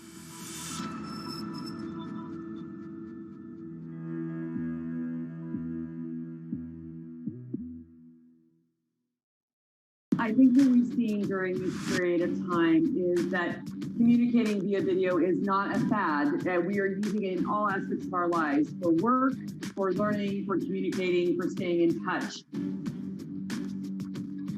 It's really a reminder, isn't it, just how sensitive the markets are to any commentary about trade. We did see some pressure on the yuan, we did see some pressure on the futures. That is now being reversed.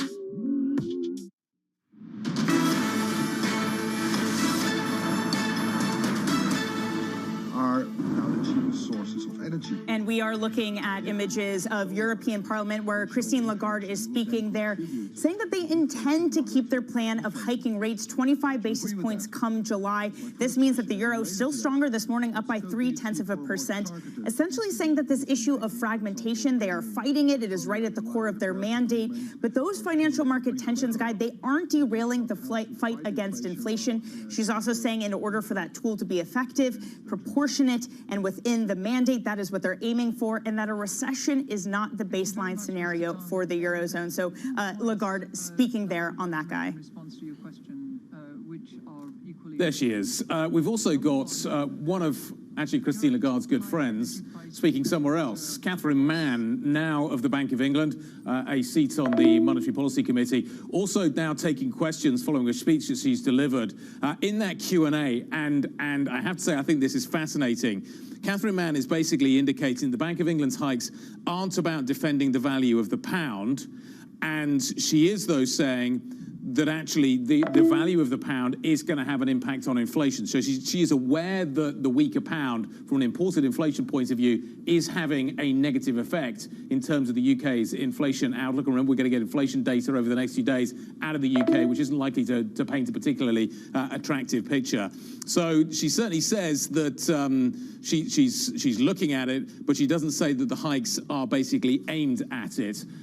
You could argue that the macroeconomic outlook that the Bank of England is painting probably is having a fairly depressing effect on the British pound. Let's talk about another aspect of what is happening in Europe that could also weigh on the currency. The French President, Emmanuel Macron, losing control this weekend of the National Assembly. This after the far left and the far right significantly made a strong showing in Sunday's vote. For the impact, we go to Paris now. We're joined by Caroline Conan, who is live outside the National Assembly in Paris. Caroline, I've been reading commentary on this all day. I found this an absolutely fascinating subject. What I'm reading is that most people don't believe that actually this is going to be a workable parliament, that this parliament is so divided, left, right, centre, that actually it's going to be really hard to get policy. And I'm already starting to hear talk of the fact that we could have more elections, fresh French elections, within a year. Is this a workable parliament? Is this a parliament that can work? It is going to be very difficult for Emmanuel Macron to govern. Last time he had 350 seats at the National Assembly. You need 289 for a majority. This time he is short by about 44 seats. So clearly he's going to have to find some compromise, which actually might kind of break this image of Jupiter, his nickname by the opposition, that he is governing alone and not trying to find any compromise. Because now at the National Assembly, right behind me, you're going to have more than 130 MPs from the far left coalition of Jean-Luc Mélenchon. And they have a very different view compared to Emmanuel Macron, pretty much everything from taxes to wages to retirement age, even to the debt held by the ECB that they are hoping will be transformed into a permanent zero coupon bonds. But clearly also last night, Guy, the surprise surprise also came from someone we had almost forgotten. Marine Le Pen from the far-right National Rally got nearly 90 seats in Parliament. It is a historical record. Their last record in 1986, they only had about 35 seats. So clearly, Marine Le Pen will also weigh a lot on the picture. Already the far left and the far right are trying to fight to get one job at the National Assembly that usually goes to the opposition, which is the head of the Finance Commission. Very important because that also plays in the next budget. Caroline, what does this mean as Macron, as the centrist, if he is going to have to start to build coalitions and compromise with others?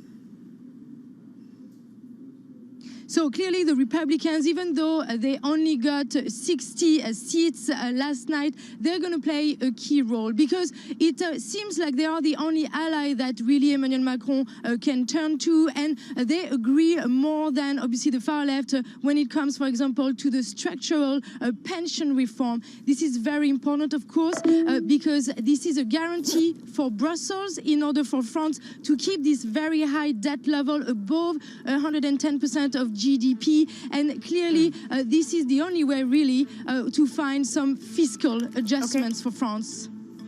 Caroline, thanks so much. Bloomberg's Caroline Conan there. Now, coming up, we're going to speak to Hill Harper, actor and founder of the Black Wall Street digital app and wallet. That's next. This is Bloomberg.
That it's highly transmissible. We know that 2 doses of vaccines, Pfizer vaccine specifically, neutralize the virus, but not as efficiently because various studies showing that reduction up to 40-fold, meaning that a 3rd dose is a must for it to successfully neutralize the variant. What we don't know is still that what are the effects of mix and matching between vaccines, and what are the capabilities of antibodies produced from this mix and matching in neutralizing Omicron. Because as we know, many parts of the world use different types of vaccines. And that would be a great data to look at. It will be also great to look at, because majority of the studies done uses a small sample number, and most of the time when you translate it to real world, the data changes. So it will be really good to look at large-scale data of the ability of antibodies from vaccines to neutralize this variant. Grateful here today that the virus, Omicron variant, still uses ACE2 receptor as its main entry. It means that all of the vaccines which are designed with spike in mind still works. Imagine if it uses a different receptor other than ACE2. None of the vaccines would work today. So I think that is the best news that we got from all these studies which came recently, the past couple of days.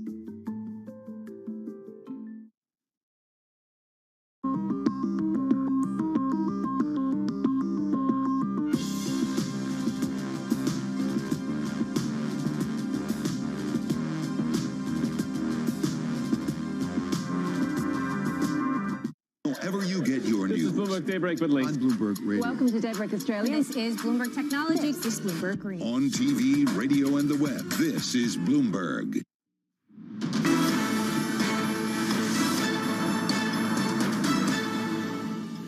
Since last November, the total value of the cryptocurrency market has dropped by 2/3. Now, the rout in the digital assets will hit minority investors. That from a new report from the Pew Research Center, which last year found that Asian, Black, and Hispanic adults are more likely than white counterparts to have bought tokens. Joining us now is Hill Harper, founder and CEO of the Black Wall Street digital app and wallet, the world's first Black-owned digital wallet. Hill, thanks so much for joining us. I do have to wonder, the volatility we've seen over the weekend, Bitcoin at one point dropping below 18,000, does that change your thinking or approach over there at the Black Wall Street digital app? Not at all. You know, we see it as an opportunity. We see it as an opportunity to get in at a lower cost. We always talk about being agnostic to price, because the central thing about the asset itself is that there's from its inception, there were 21 million Bitcoin.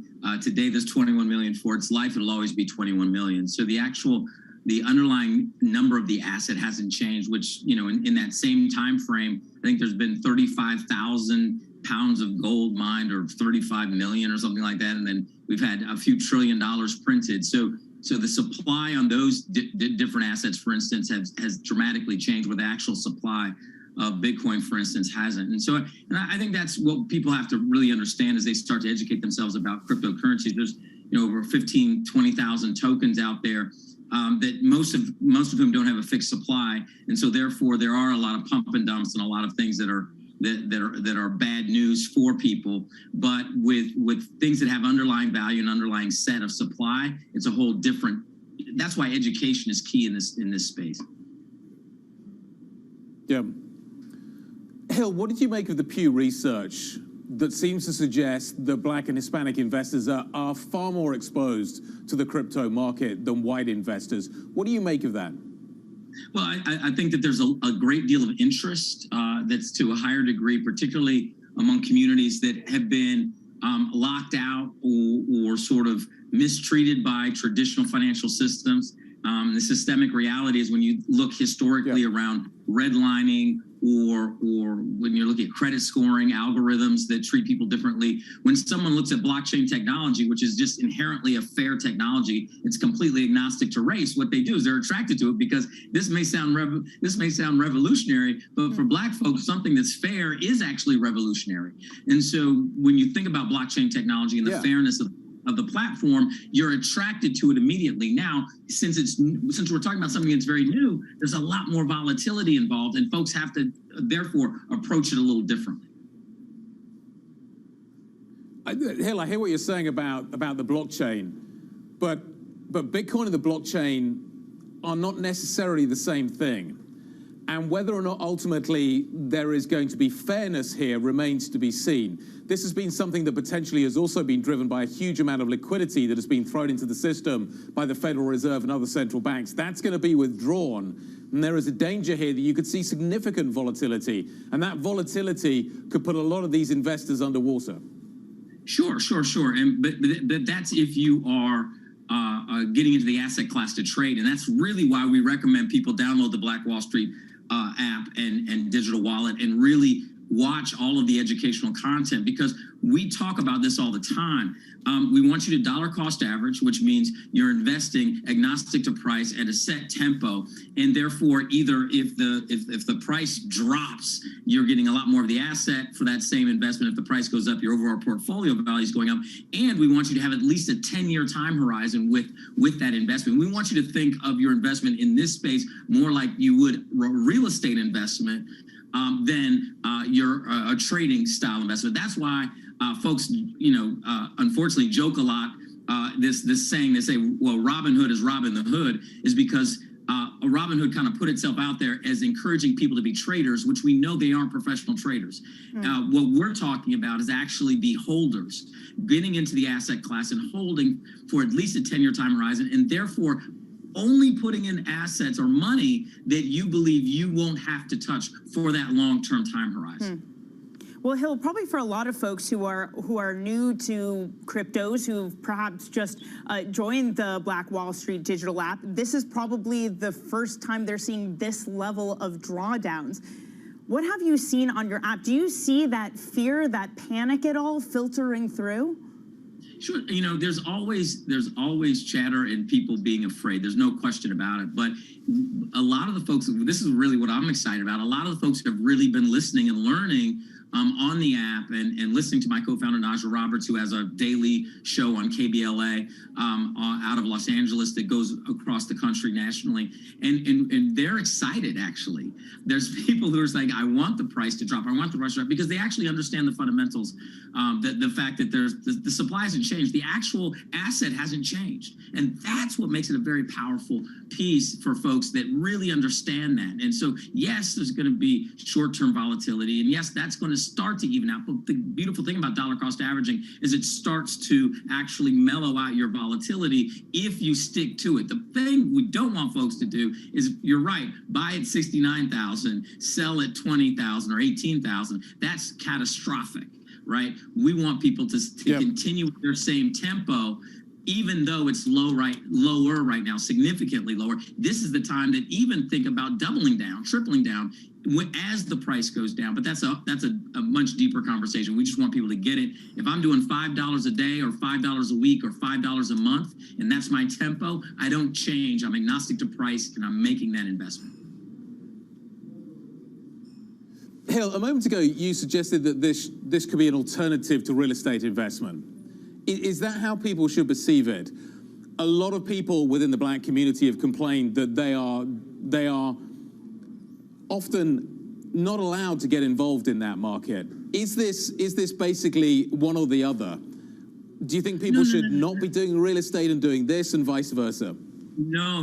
So I didn't say alternative. I said they should think about it like as if it's a real estate investment. In other words, treat it that way in terms of a long-term time horizon. And so you could, if you want to think about buying a piece of a Satoshi, which is a fractal share of a Bitcoin. If you want to think about buying Satoshi, you are buying real estate on the blockchain, right? You're buying real estate in this block of 21 million Bitcoin that is a fixed finite supply. But think about it in the same way, not as an alternative. Certainly, I'm a huge proponent of our community and everybody owning real estate. Real estate historically has been the #1 wealth foundation for building for families and people. And so absolutely real estate is a critical asset.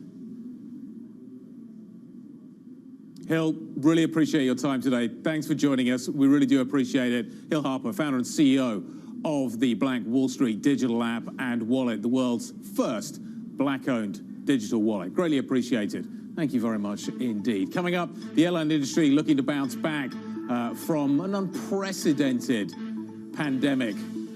How do we recover from this? Well, we're struggling right now. My interview with the JetBlue CEO, Robin Hayes, from the IATA, International Air Transport Association General Meeting in Doha. That's next. This is Bloomberg.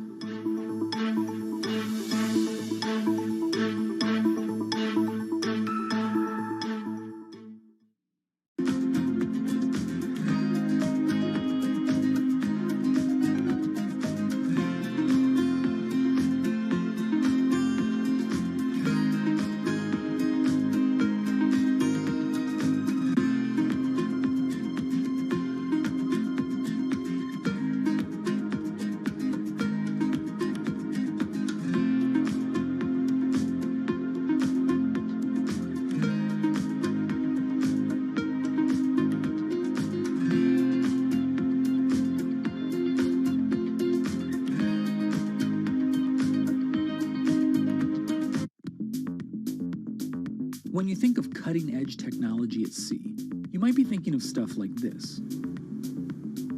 But there's an incoming revolution on the high seas that isn't quite as sexy, but could be significantly more impactful. Container shipping is the key component of global trade. About 80 or 90% of all the world's goods are transported at sea at some point. But there's a significant unseen cost to the modern era of global commerce. About 3% of all the world's CO2 emissions come from shipping. 3% may not sound like a lot, but that's roughly comparable to the entire CO2 output of Germany. Since reducing trade isn't a likely option, what about a technological improvement to help reduce the emissions from these well-stocked maritime behemoths?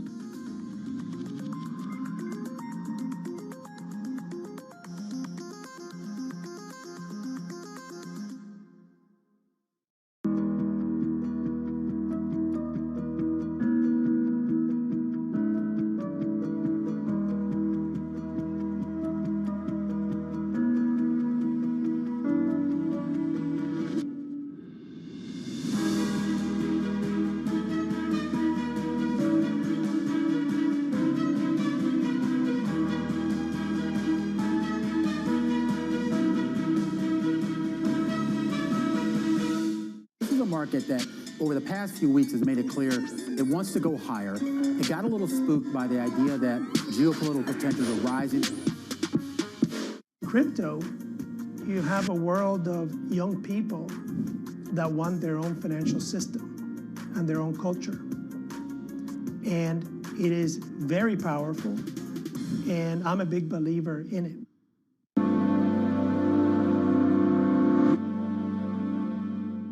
Bloomberg has enhanced search on the terminal to deliver what you need when you need it. Now, you can simply type phrases in everyday English in the command line. Compare financials. Find people. Analyze markets. You can enter phrases or ask questions. What do you want to know today? Ask a question or visit SearchGo to find answers now.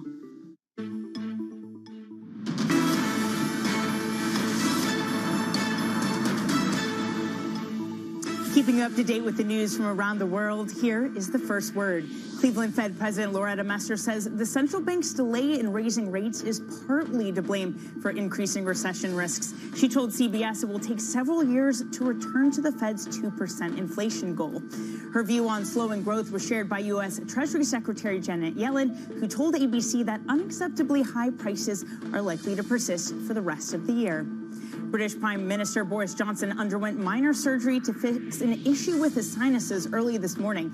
A spokesman says the Premier was under general anesthetic for the operation at an unspecified state-run National Health Service hospital in London. Johnson is recovering at his Downing Street residence, and Deputy Prime Minister Dominic Raab is in charge until tomorrow, when Johnson is expected to return to work.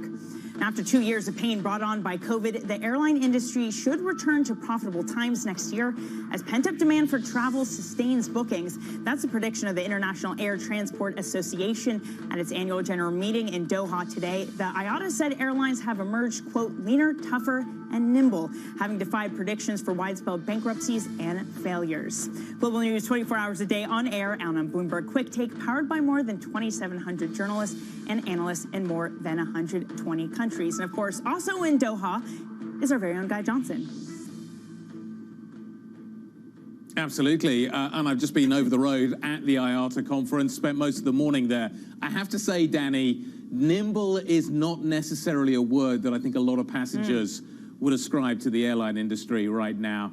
It's facing a few issues in terms of scaling up after the pandemic. Huge demand, but it's really struggling to deliver on the supply side. We've got shortages of just about everything, particularly staff, not only at the airlines, but also at air traffic control, ground handling. As you said earlier, anybody that's been through an airport recently probably has experienced maybe one or two issues.